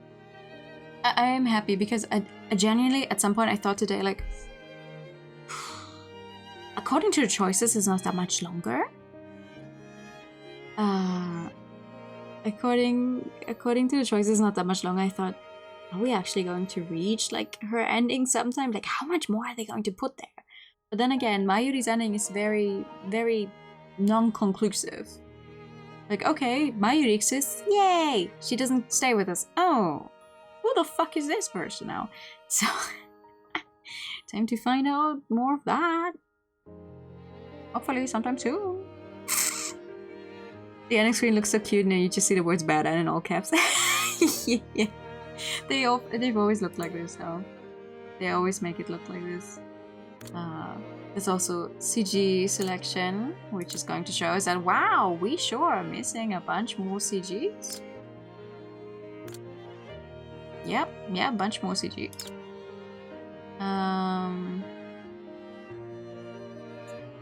We have not unlocked the movie section yet. We have also not unlocked the 4-panel comic yet. No, we literally only have the graphics because there's stuff in there we already have, and the ending list. Everything else you only unlock after getting everything, I guess. Might be. I only ever really look at these type of things once I'm actually done with the whole thing. But yeah, we cannot access anything else yet. But yeah, that's it. That's gonna be it for tonight, which is still kind of almost, yeah, slightly early and slightly before 3 hours. That's okay though. Thank you for a nice day. No, thank you for coming. This means that tomorrow we are going to continue Phoenix Wright, where we are starting a completely new case after having finished the circus last time, which is a very good case. The next one coming up, I think. I like it a lot. And then more atelier on Saturday, where I still haven't figured out how to actually beat that dragon, so I should get in on that sometime before Saturday. Let's repeat themselves during the next playthrough. Yeah, I can't press next. No, I'm going to turn on skip, but only skip red text. So we are going to have to go through scenes that might look somewhat similar, but if it's new, it's a bit buggy. Oh, you mean they could be skipped because it's buggy? We'll try. We'll try. We'll see how it goes. We'll see how it goes. But yeah, it's obviously, as soon as you go through a visual novel with choices that, you know, as soon as you go through it again to get a different outcome with a few different choices, there is going to be text that repeats. That's just how it is. That's okay. That's alright. But yeah, this is nice. This is good. I feel good about myself right now. So, more Phoenix Wright tomorrow, Atelier on Saturday, and then we're going to get into the next route here on Sunday. That's the plan, at least. That's the plan. That's what's on the schedule. But as we keep seeing, I'm not very good at adhering to the schedule during the week. I think the Tuesday stream. This is Tuesday streams that are not really working out. It has to be either a Wednesday or a Thursday. Mondays and Tuesdays do not work out for me. I should learn from that. I think I've seen that it doesn't work out for whatever reason. But yeah, thank you for that, and thank you for coming. I'm gonna send you guys over to Sybil, who's playing. I don't know. The game does not have a category on Twitch yet. It looks to be some kind of maybe puzzle game. It features cats. Pressing X just made the entire game crash. Oh god. We'll see. I will try. We shall see how that goes. We'll see how that goes. But yeah, that is going to be it. Let me just set up this right. Yeah, that worked. Every time I write her username, I'm like, oh god, I keep fucking it up. But it's right. It is correct. The rate is to the correct person. Completed by then. Oh, I've not played these games right when they come out, so maybe, hopefully, everything is fixed and I can play it. Oh.